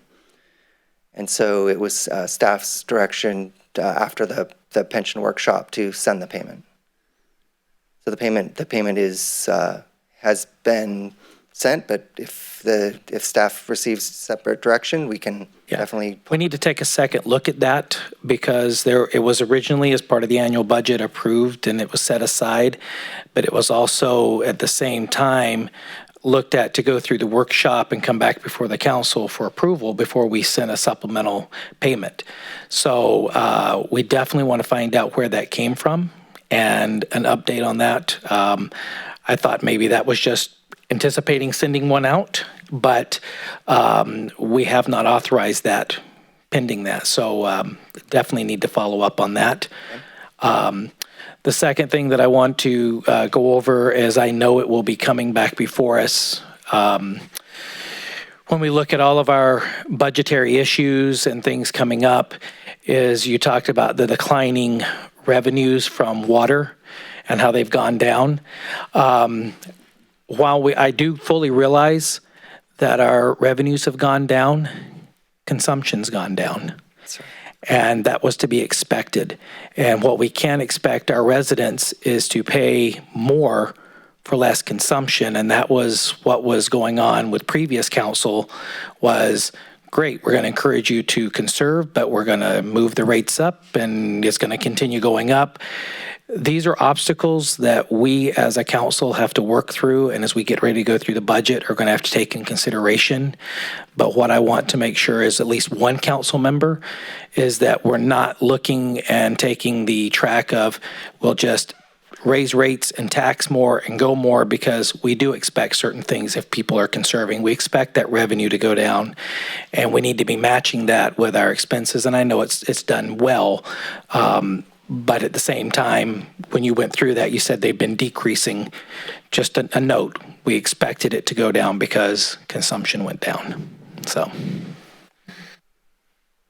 Thank you, sir. Anything else? Through the mayor. Spencer, I think I really appreciate the charts that you do and to walk us through the whole process. Between your report and the report, I believe, that happened in December, there was another financial reporting in December and now here. Looking at potential revenue and the amount of revenue that we're having coming into the city and the expenditures. So it seems to me that part of the reason that water and wastewater have not are perhaps in deeper water, to say the least, is because there hasn't been some hiring of staffing. And that's kind of saved those budgets a little bit. I just want to make sure that that's clear. Yes, Right. the salary, part of the reason the expenditures are not as high as expected is due to vacancies. So otherwise, if we would had all those vacancies filled, then the expenditures would be higher and the revenue be lower. It wouldn't actually pull the revenue lower, just the delta between, the difference between the two would be smaller. Smaller, okay. So then, when you talk about the other particular, is it the bond where you were talking about the time frame between the year of how much funding we have availability? I think it was like your last slide. Keep going. There. So for our capital fund debt coverage, if we're putting money into those accounts, correct? And where is the money coming in from those accounts? Where's the money coming from that goes into those accounts? So what I was referring to was money that would come from connection fees. Okay. And so connection fees are reliant on development, so building projects that need to connect to the service, to the water And we haven't been doing a lot of development, so that's pretty- causing for those funds not to dwindle down to a 20-month or 22-month, whatever, which is approximately a 2-year period or less. If we don't develop in this community, then if we are not doing our good job here in the city and as a council, bringing in development to grow a little bit, a couple years down the road, if we don't do as well as we should, how are we going to pay for this? So essentially what you're doing in the water fund now is that with that negative 32,000, or sorry, in the wastewater fund, but what you're doing is basically covering it through the operating account. Operating funds. Yes. And the operating fund comes from? Ratepayers. Right. And we didn't increase the rate. We kept the rate the same, but we're having less usage. So the amount of revenue is not coming in to cover it all. I'm simplifying it in my way. Yes, you're going the right way, yes. Okay. So I'm just between that and looking at the other very first slide. Go back to the very first slide, please. That's the very first one. How about this one? Second. When you're saying, oh, don't worry if we're in a deficit, the balance, the money will come in later. Explain that a little bit more so if the public is not clearly getting all of that, because when you look at that and you're like, okay, there's a lot of little deficits in there that could cause a bit of worry.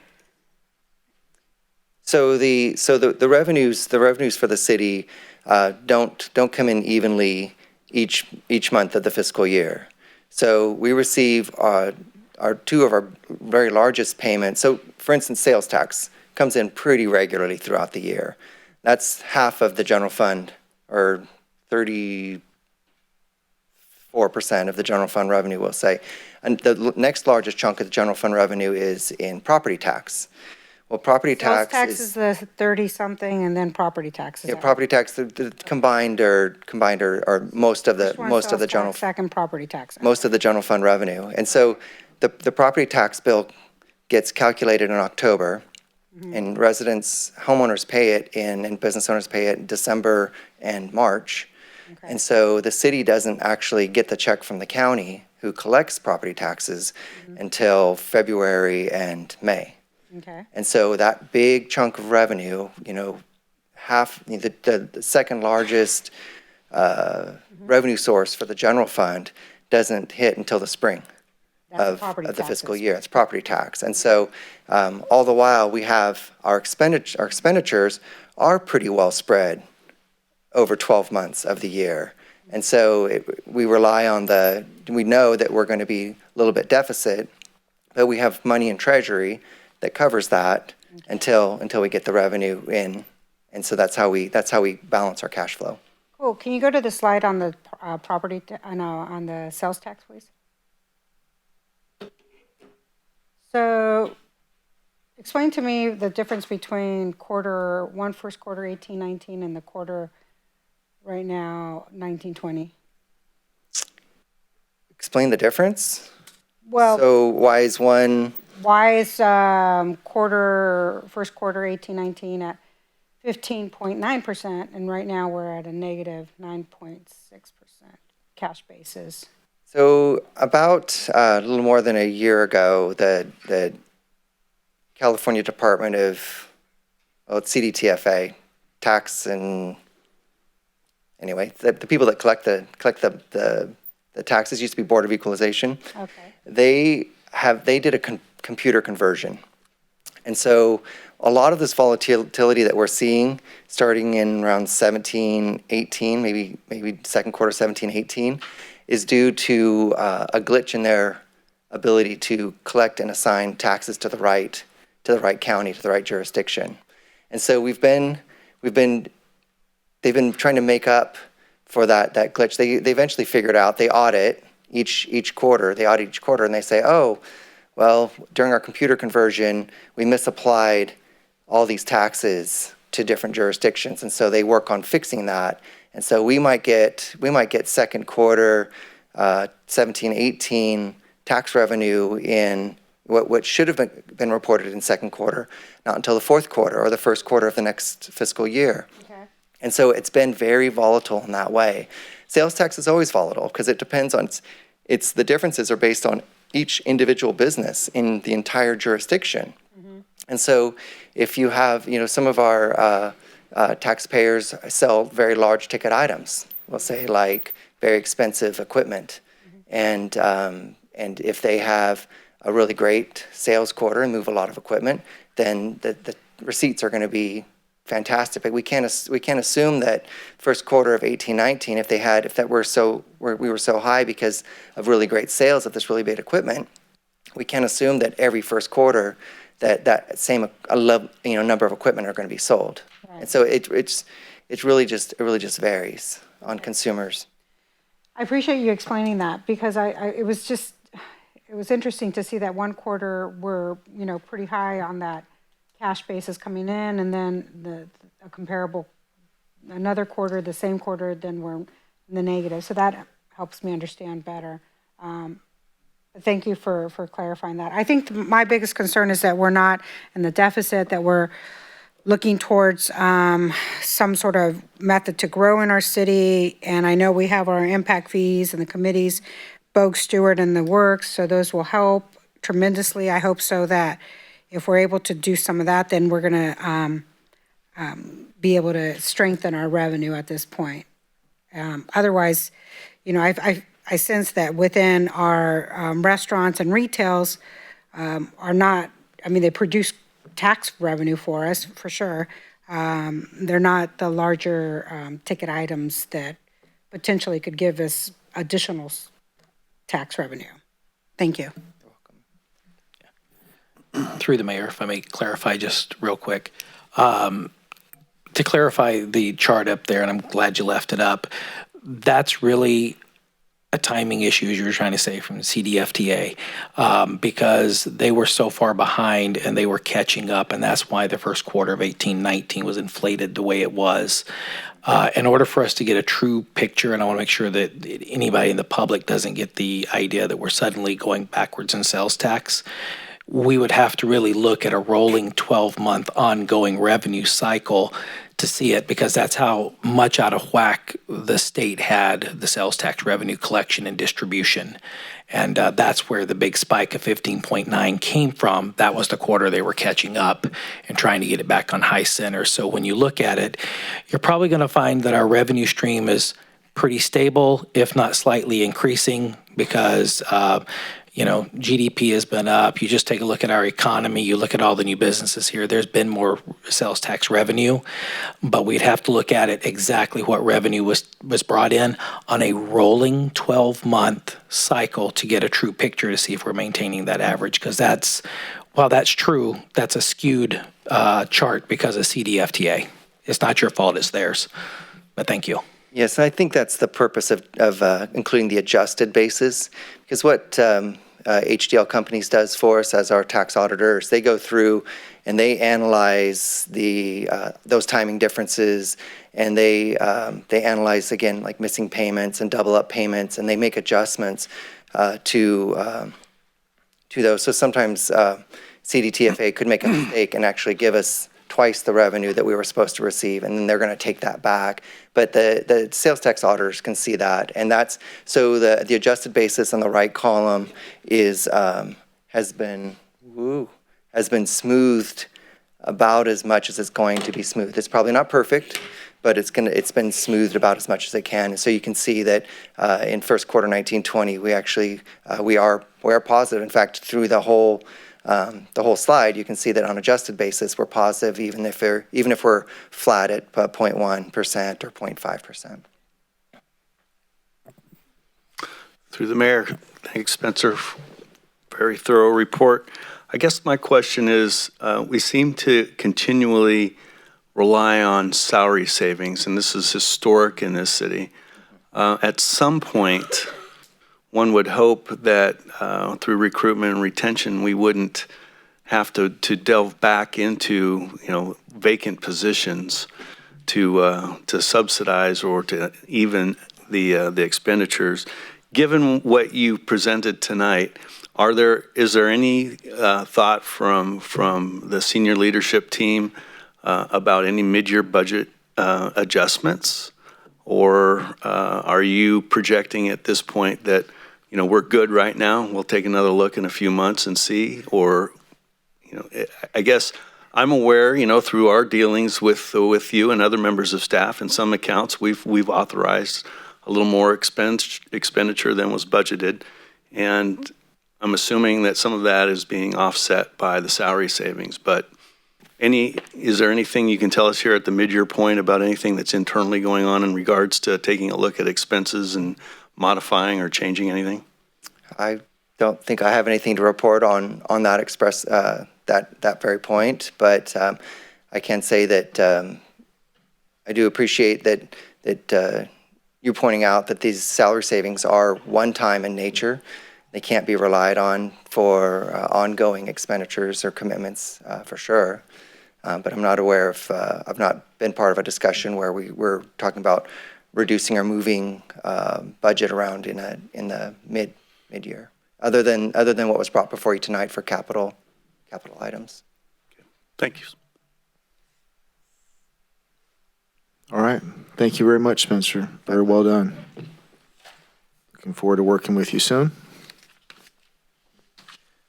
Moving on to number 14, any future agenda items to bring up? Through the mayor, I have two items for the council to at least conceptually consider. The first one has to do with the city sponsorship of organizations.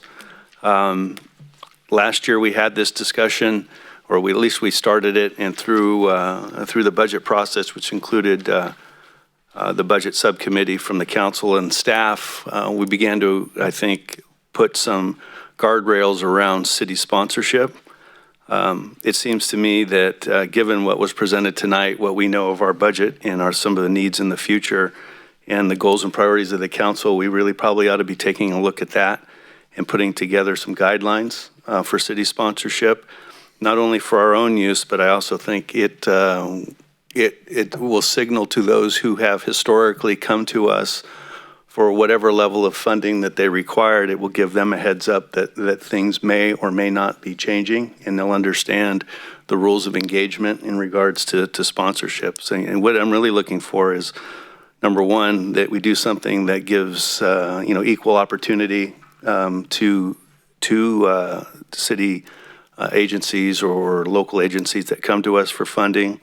I think we have to address it because it's going to be an ongoing budget issue. And I think, obviously there's some things we need to support, but we may or may not be able to provide that support to them at levels that we have in the past if we're going to adhere to the priorities we have set as a council. So I don't know if you want to open that up for others to comment on, but I have one other one after that. Oh, go ahead. So the other one is, and this one is a little bit more sensitive because it deals with political signs. And this is it seems like this is an issue that pops up during campaign time all the time. And doing a little bit of research, I can't remember if I touched bases with you earlier, Shannon, but you can't ban signs. There's some freedom of speech things that happen. However, there are certain things that cities can do if they feel so inclined, as far as sign size, placement, et cetera. And you go around and the amount of signs that show up in our city and the comments that I'm sure all of you get, like I get, which is what the heck's going on here. It's just one of those things I raised to this council. Do you even want to entertain something that might at least, again, you can't stop political signs, but perhaps you talk about size of signs and placement. Absolutely. I know it's, as far as the political signs, I made the comment before, every corner looks like the side of a NASCAR sometimes when you drive around, and it is kind of getting out of control, in my opinion. Definitely, we can't limit it. I looked into it as well. It's a freedom of speech issue. However, if we can tame it reasonably, I think that's definitely worth looking into. All right. Anybody else? Through the mayor, I do want to, I do agree with you, Vice Mayor Baumgarten, on the sponsorship. I think it's a good opportunity to, if we have some financial decisions to make, as a council here for the next year, I think, I really love the fact that we've been able to support so many organizations over the years and been very, the idea that we're able to do that is part of building the community culture and that we have. I think it would be helpful. I mean, last year, I think we started this process where, if one council member, if it wasn't sponsored by the mayor, then it needed to get 2 council members to sign on. And then if it was the mayor, then the mayor only needed to get 1 other person to sign on, and that's how you can sponsor perhaps an event. I do like the idea of all of us reviewing that, connecting it back to our goals, and allowing all of us to maybe have a little bit more input in the discussion of who receives sponsorships and who may be reduced in some of their sponsorship, and those decisions come to the council. I would, and that way we're all supportive, and there's, truthfully, to be honest here, there would be no hurt feelings amongst ourselves to say, well, that's my project, no, that's your project, it's our project. It becomes more community in that way. So I like I support that. The political signs, yes, you're right. They also create a lot of garbage, honestly, on the streets. I've seen some times where it's even a bit dangerous in some of the corners. If we could, I don't know, our city attorney, what you're able to guide us with in the future, with the size and if there's a way to limit and locations. I don't know if there's allowances through that as a city. But I think that also gives the community an opportunity to really have the same eye view of candidates. So if there's one candidate that's able to buy 300 signs for whatever reason, and another candidate only is able to buy 20 or 2 signs, then it's different. But it makes sense, you have more money, you put more signs out there, and you want people to see you everywhere. So I'm with you on that one too. So I'd be happy to support you on that piece, those 2 agenda items. Okay, thank you. Through the mayor. I concur with both of the agenda items, Vice Mayor. On the sign thing, there's one further thing we need to look at. And I know there's already ordinances out there, but they obviously are not enforced because just in the last election that we went through, a prior former council member would drive around with signs in the bed of his pickup truck and park in different places. And that is actually, from my understanding from Sutter County, not appropriate. And then others, you know, that we need to take it beyond just signs mounted in the ground, but we need to be looking at the other things that was being done as well.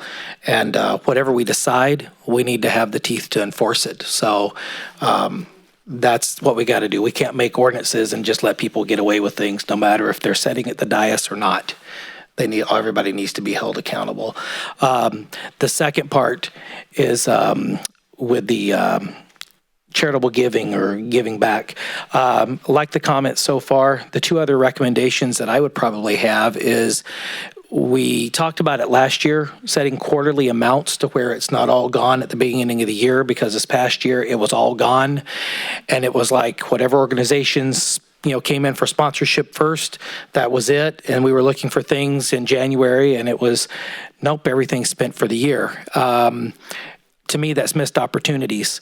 So we definitely need to make sure that we're budgeting across the year. And then I think we should set a limit to where, and it could be, an insignificant type limit that's like anything above $800 has to come before the council, period. That way, like you said, it's all in or not, because we do guide this city. We are responsible for the budget, and it should be from the city, and it should be from the governing body.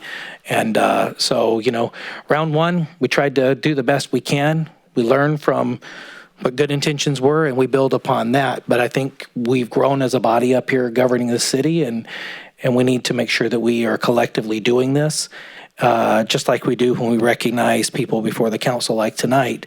I remember in the days past, it would be the mayor, not you particularly, but it would be the mayor that would come down and the council would stand here most of the time or sit here. But we are an all-inclusive type of council. So I think if we're giving back to the community, we should be all-inclusive. So I would look at that, setting some kind of minimum that it has to come back to the council, anything above 500 or 800 or whatever, so that, there's a little flexibility in case something comes up quick. But anything that's large, you have to go through it, and you give everyone an equal chance across the year.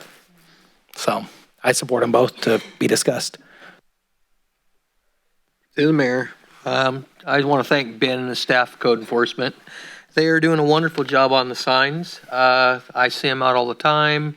I've had people call in. I've kicked the phone calls to our division, and we have 2 gentlemen out there running around all over the community and taking care of it. From what I've seen in Sutter County, they only have 1 code enforcement officer, so it's kind of tough when it's in the county.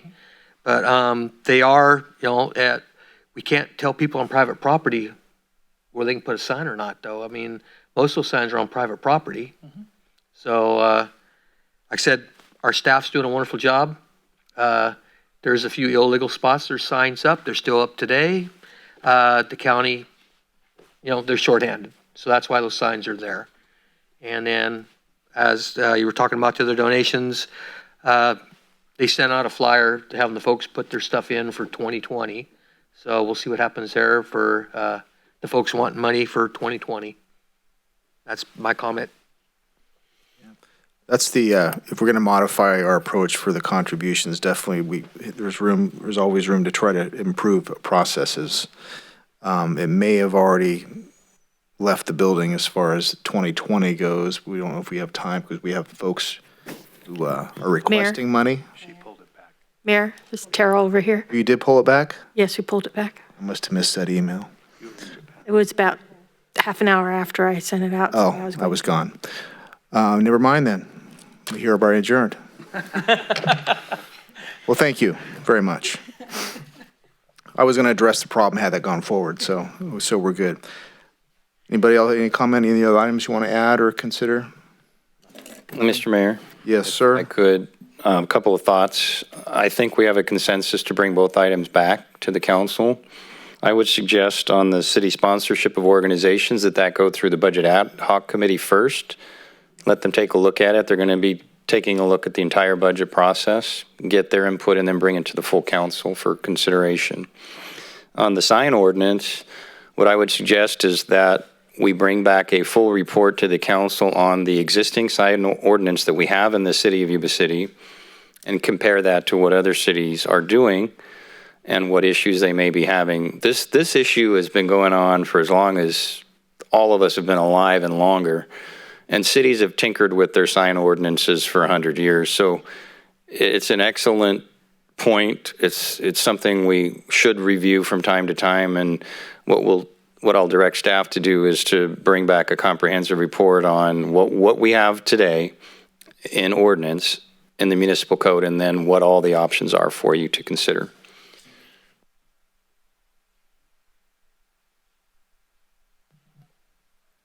Is that something for us that we need to, or we can move on? Shannon, you good? Okay. All right, so those two items, we don't have any further. We will move on to reports and communications, beginning with the city manager. I just have one really quick item. The 140th annual Bokai Festival is this weekend in Marysville. This is the oldest continually held parade in the state of California. Parade starts at 11 a.m. on Saturday, February 22nd at 6th and D Streets, and I believe that's in Marysville. And the city council will be there. Thank you. All right, Councilmember Cardoza.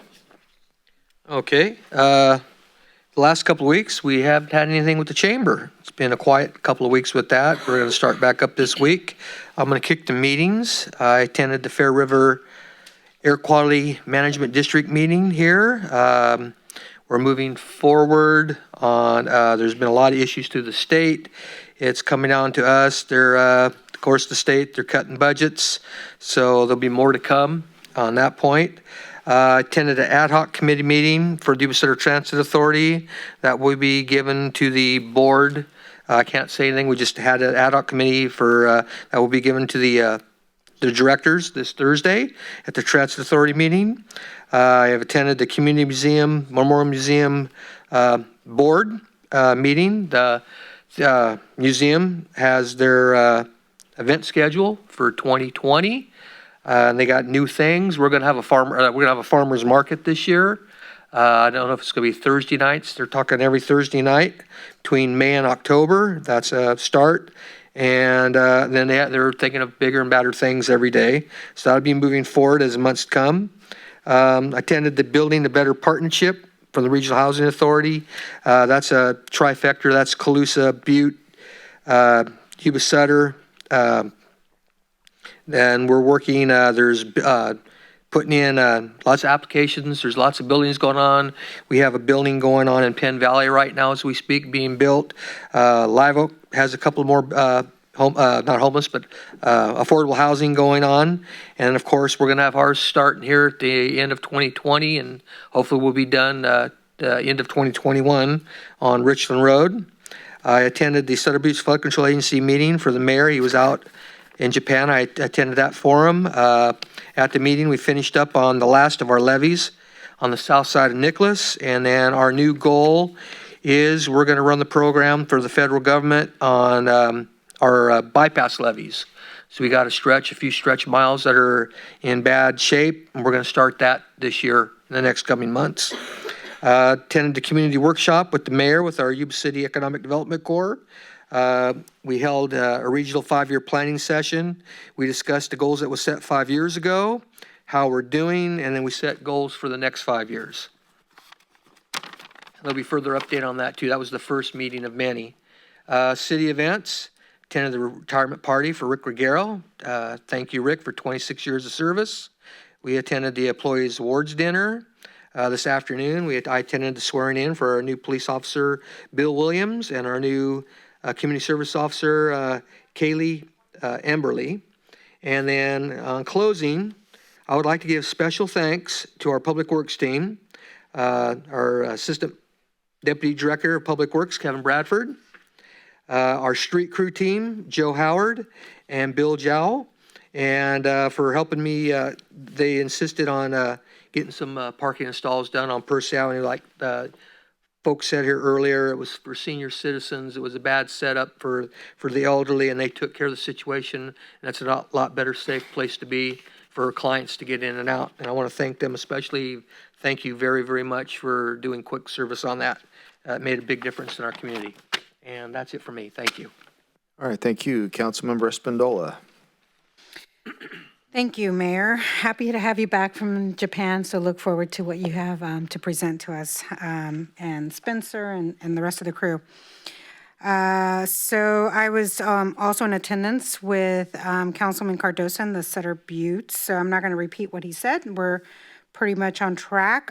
There is discussion of going to the cap and working with some of our federal folks to help target some funding to expand into those areas that Councilman Cardosa just mentioned. I also attended the Yuba Sutter Economic Development Corporation, and they are in the process, and that's where the Mayor Harris and Councilman Cardosa attended. They call it a 5-year comprehensive economic development strategy process. And in this is the first time that the city of Yuba City has participated in this 5-year process. So this would perhaps open the opportunities for us to qualify for some grants or other federal funds for infrastructure. So I'm glad that we had 2 representatives, and I think Ben Moody is now dialed in to the future meetings and to be able to be present on those meetings, so that way we are well represented at these meetings. So the next survey, they sent out surveys to all of us to complete, so I hope that you have completed your survey, fellow council members. The next meeting is going to be March 25th, which is the SEDS committee meeting. At that meeting, they're going to be talking about sharing the SWOT, which is our strength, weaknesses, opportunity, and threats. They're going to look at that whole survey data and then create a strategic plan, which will then define goals for resiliency and sustainability in the areas of downtown renaissance, housing availability and affordability, population retention, disaster preparedness, and industrial diversification. I always have a problem with that word. And then on top, they're going to also develop implementation tactics and develop evaluation metrics. I'm planning to attend that particular meeting. So I believe that part of these meetings are open to the public. So if you're interested in helping answer some of these questions, please contact our Yuba Sutter Economic Development Corporation. They would love to hear from you, so that way you're included in this discussion of surveying and trying to figure out what we can do as a community. It was a pleasure to be at the Employees Awards Dinner. Councilman Shaw and I think probably did the best award giving, not to say that you other 3 gentlemen didn't do. So it was a nice evening, well done by our city staff, and it was probably one of the larger groups of awards dinner that we've had, and it was really fun to be there and appreciate having that. On a more serious note, I do want to talk about a little bit the fire that occurred at the Sandpiper Cove, where we had 9 units that burned down and people were displaced. And I have to say a few thank yous, and the work goes on because people are still needing support, and our city has responded to that. And so I am grateful for our city moving out there to help a community that lives in our area, that lives in affordable housing or low income, and they survive on their jobs that are low income employment, and many of them just live by day, but they're very proud, and they have children in our schools, and they're good community members. And so for us to be present to support and help them in this moment of crisis was critical and important. So I'd like to thank the American Red Cross for stepping up in the shelter. The first responders, which was our fire department, and our fire chief, Alexander, was there with our team. Our police department showed up to assist. After all things were settled, we were able to get involved, have our developmental services with our director there, Ben Moody, who helped identify some housing support, coordinating those efforts. Our fire association gentlemen, and there's some women there, also donated some backpacks, supported with gift cards. Supervisor Flores showed up to see how he can help, and also with some resources there. And our district, Yuba City Unified School District, Jen Cates showed up as well. And their foundation has helped out with $300 gift cards to the families. Initially, there was about 19 students in our school system that were displaced from this, and the need is still there. I just helped out a few last night. And so I want to thank our team, our community, for stepping up, and also for the Hispanic Alliance for Advancement. They also stepped up in helping the community. And in these moments is what makes us a place of others that we respect and want in our community. And I hope that we can be able to do this in any circumstances, no matter where you live, no matter who you are. And I was very proud to be able to say that we took care of that business quickly. We responded effectively. And our city team and our city manager and the team was completely involved in making sure that every step of the way, the process was smooth, quickly, and responsive with compassion and humanity. So I thank you for all that you have done for our community. All right, Councilmember Shaw. Thank you, Mr. Mayor. I'm going to start with the incident last Monday night myself, because that's really been about the only thing that's really gone on, and everything else is future. But Chief Alexander, Chief Landon, Ms. Langley, Mr. Moody, please applaud your teams. Pardon the French, but they did a hell of a job. Our job as a city is to protect. It is to take care of our residents. And you guys were spot on. And, we had Public Works out there blocking the road. We had the fire department out there. We had the police department. You guys did a hell of a job keeping everyone safe. Red Cross wasn't the only ones there. TIP was there. People were very well taken care of. I checked in later that evening just before everything was getting ready to be cleared out. And Chiefs, you guys did a great job handling the media, handling the people. Went around to the Red Cross shelter. They opened, originally it was going to be Franklin. It turned out being at the main hall. They were setting up for 80. 8 showed up.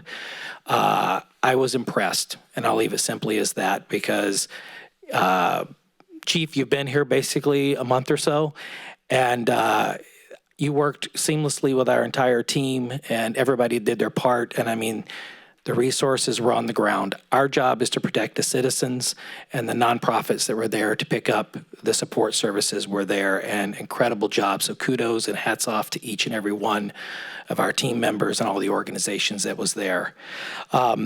Looking forward, this week, we will have the Transit Meeting Authority coming up. We'll have Regional Waste Management Authority coming up as well. And the ad hoc committee for the development impact fees and such will be continuing its work. Our job there is hopefully to bring something back, hopefully March or April, to give us some direction. I will say that I've had it seems like there's a synergy around this area. You heard earlier about our finances and our budget, and it's been stifled for the past 8 years because there's been no growth. There's been no developments. And we're trying to take a different approach. And I want to thank everybody that's at the table that's helping us put this together. Ms. Langley, Mr. Moody, and all the teams that are helping us think outside of the box to get economic development growing here. You want to know how we fixed the budget, Mr. Morrison? growth. That's how we fix the budget. As the vice mayor said, there's only so many times that we can go to staff positions, unfilled and those types of things. We have to get economic growth in this community, and we are working very, very diligently to get that. I have been approached by various people with optimism, and I just had to tell them, look, it's been stalemated for a number of years. We've been at this a few months. Just give us a little bit more time. We're trying.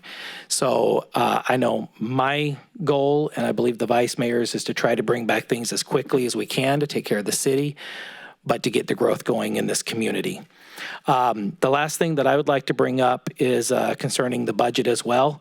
Forgive me, it's tax season for me. I'm on the ad hoc committee for the budget development. I'm a numbers guy. I've previously asked about this information, but I want to publicly ask for this information now, because this has to do with accountability. And if we're looking at the budget, we as a council need to be held accountable first, and then it trickles down from there. So I would like to take a look back over the past 9 years, which would be the 8 years prior, before this particular council came into office, and this past year for this council. I would like an itemized list by year of each elected position, council members, treasurer and clerk, of all expenditures that we have done by year, by that position, by that member, so that we can look and see how that spending is trending. And so we can look at our budget going forward to make sure that we are being very prudent with the taxpayers' money. And I'm asking for that now. I've asked in private for that before, but I'd really like to have that information by the end of March, because we will be looking at the budget in April, and that's when the ad hoc committee will be coming together. And I think that will help us budget, because quite honestly, we do things that are very important. The league is important. Cap to Cap is important. There's things that's bringing economic growth to this community and helping us take care of our residents. So we need to build the budget around those types of things, and it helps us looking back historically to see where we've been and where we're at and budget going forward. And so that's why I want to go back 8 years prior to us taking office and look at our last year as well, all elected positions. And then that will help us in this council budget as we go through the budgetary process. So that's my request. I'll have more to report next time, as we have a lot of meetings coming up in the next week or so. Thank you. Thank you. Vice Mayor. Through the mayor, thank you. A couple things. Chief Alexander, kudos to your crew, and to Chief Landon out there, to his crew, and to Diana and to Ben and to everybody else who helped with the fire. I was out of the state monitoring from afar. One thing I will tell you is the multifamily apartments on McCrae Way have been a historic hazard. In fact, in the fire language, they're called a target hazard, and that's because of their high probability of injury or life loss should a fire occur. It's almost unbelievable to me, as I was getting the reports from fellow council people and social media, that we didn't have anybody hurt or injured on that fire. It's amazing to have a fire in that type of an occupancy or building and not have that result in something a lot more catastrophic. So kudos. There was a brief mention of TIP, Trauma Intervention Program people. Again, a lot of agencies have pitched in, continue to pitch in. TIP, for those who don't know, they volunteer, they show up, and they take over when the first responders can't, to provide help, just like the other agencies. Special shout out to TIP. The fellow council folks have talked about some of the other agencies, but Trauma Intervention Program, I truly believe those folks are angels, and they are there when the community needs them. Attended the employee awards. Want to recognize Diana Langley. She won a leadership award. She hated getting that, I think, but it was good to see your efforts recognized at that event.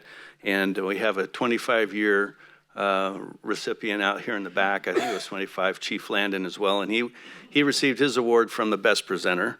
as did Rick Ruggiero, who left us as well. Just a solid jab there. But anyway, the vibe with the employees and the attendance was up, and kudos to those who put that event on to celebrate the great people who work for the city of Yuba City. Quick, Councilman Shaw talked about the impact fee committee. You know, it's one of those things that it really, you know, let's go. And, you know, we have to compile some information. We have to get some things done, but you can bet that there's a sense of urgency in getting this thing going. And to the fellow council people, it's our goal to get you something to consider here just as soon as we possibly can.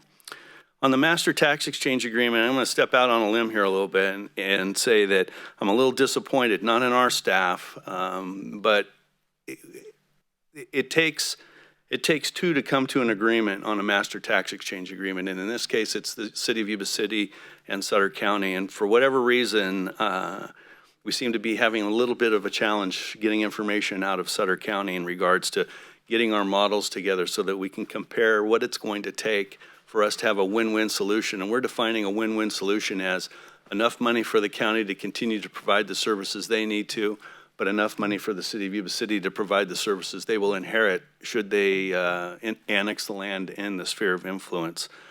So I'm hoping that we can pick up the pace on that a little bit. I know from discussing issues with our consultant, there definitely is a win-win out there. We just have to get a partner, I guess, to the table that's willing to start getting into this stuff instead of continually pushing things off. Couple last things. I know that we had one community workshop. I know that we're desperately trying to schedule more of those. So for the public that may be watching this and for those of you in the audience, those are, you know, we haven't abandoned that concept of getting out and talking about goals and priorities. We're moving those to different locations throughout the cities just to try to make sure that we hit all the population segments.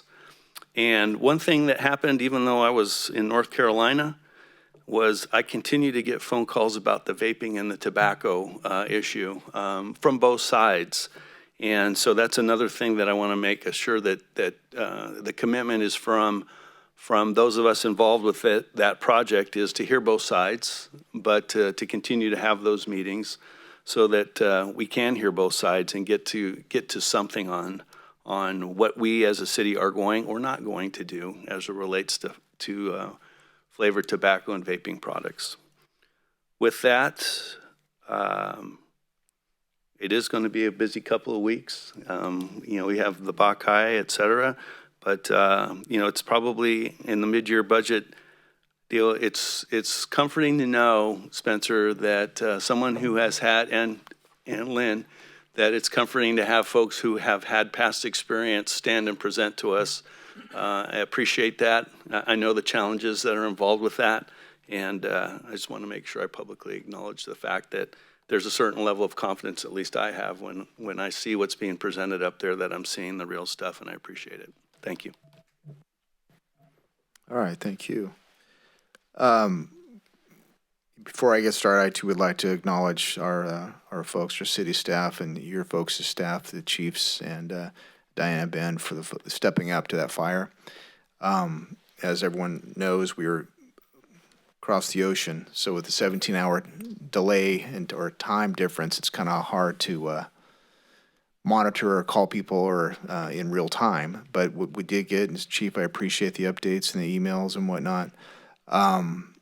Remarkable. I too share your sentiment that it's amazing that no one even got injured, particularly the residents. And so kudos to all of you and all of your staff for that. It was a good effort. I really appreciate it. Coming up, I've been working with the Greater Sacramento Economic Council trying to set up a video shoot. They do I think it's a quarterly video featuring different areas under their purview. This time around, Yuba City is up along with Marysville and I believe Yuba County. They're going to do a video interview. It's an interview format. I got to go down to a studio in Sacramento, and they're going to kind of go back and forth with their executive director primary goal is economic development and specific touting amenities here in Yuba City to trying to attract other businesses to come here and open up shop. Or that growth we've been talking about. So I'll be working on that. I think the shooting date is early March, but we're still trying to decide on the topics and getting some background information on that. As already been stated, the Yuba City Economic Development Commission had the a meeting, first of a series of meetings regarding their comprehensive economic development strategy, otherwise known as CEDS, where we provided input going down a scripted format, provided input on a variety of different topics, which is going to be there from that point on compiled and narrowed down. Eventually, the point is to get it all down to a strategic plan. And hopefully that's one that will be implemented and follow up upon and show some positive results. So a lot of work ahead to put that together, but looking forward to some actual results out of that. The awards day for Yuba City employees was really fun. I think it was a really good theme. Not that the pirate theme last year wasn't, but the sports fan theme was kind of cool because it kind of built in festive and casual, which is what we want. So that was a great idea. The folks did a really awesome, good even decorating the event and a really good turnout. I think the word is getting out that it's actually a legitimate fun time. So great, and congratulations, Chief, on your award and then the retirements. And it was a good time. I was appreciated to have been a part of that. As stated, I was in Japan for the last week for the joining the Sister City Association. Spencer happens to be the president of that association. Did a really good job over there, herding 10 adults and 10 students during the week. We got to show them a lot of very good things, and I think, judging by the amount of tears that occurred when we left, that they had a level of enjoyment, and they received so much more out of that than simply going through the motions of different events. It comes from the heart, and that's an experience that you can only truly appreciate by being there and doing it. But the payback and the investment in that is more than just economic. We're investing in our people. We're improving lives. Not only the lives of our 10 students, but the families that they stay with, the parents that they stay with, all the students they go to school with, and then vice versa when they come here. And it's not just for that 1 year, it is literally forever. And the program celebrated its 30th anniversary this year. The painting over here was done by a Japanese artist named Roy Tanaka, and he's a famous artist over there. You may recall, or maybe not recall, that we gifted their mayor a painting of the Sutter Buttes that my son painted last year. And then they did the same thing here, because part of the reason why we are a sister city with Toride, Japan, is the geographic similarity. And then we mentioned it even this year, that you driving through there on a bus, and if it wasn't for the people driving on the wrong side of the road and all the Japanese signage, you could easily be in Marysville, Yuba City. And that's not even, it's remarkable. To include that they are at the confluence of two rivers, and they have a mountain in the distance that looks, you can see, that's it. It's Mount Scuba, and it's looks very similar to the Sutter Buttes over there. So that was really good. Their population is a little bit bigger. It was interesting to me to hear when we went to a community center for one of many cultural experiences. The guy that was on the microphone said, "This is our second largest cultural center or community center." I made the comment, "Well, second largest, I'd just like to have one." You know, but they're doing something right over there to where they have a lot of facilities over there. We went to the senior center, and again, some many cultural experiences to include a traditional tea ceremony, and karate, and we made soba, and we also did another one at the Japanese calligraphy. All along the way, they're teaching us about their culture and the meaning behind different things. They're learning about the language, and they're such gracious people that I can't even describe it. It was just a very wholesome and fulfilling and rewarding experience to partner up with those folks from literally across the ocean. So with this plaque here, was given to me by Mayor Shingo Fujii, commemorating the 30 years.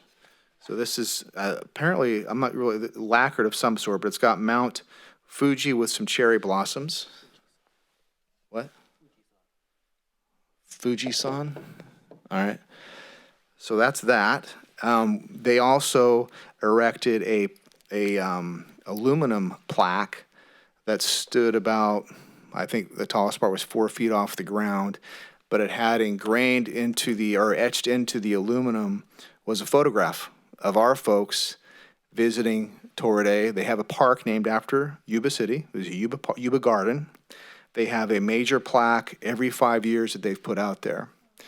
The photograph on the 30-year plaque was the photograph of them dedicating the 25-year plaque. So everyone who was there 5 years ago is commemorated there in Torridey forever, to include your son, right, Spencer? Your son was there.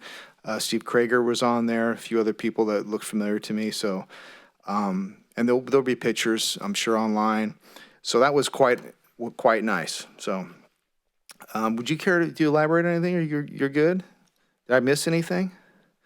We hit everything pretty good. We do have 2 days free time with your host families. I stayed with the same family last year, and so it was like my home away from home.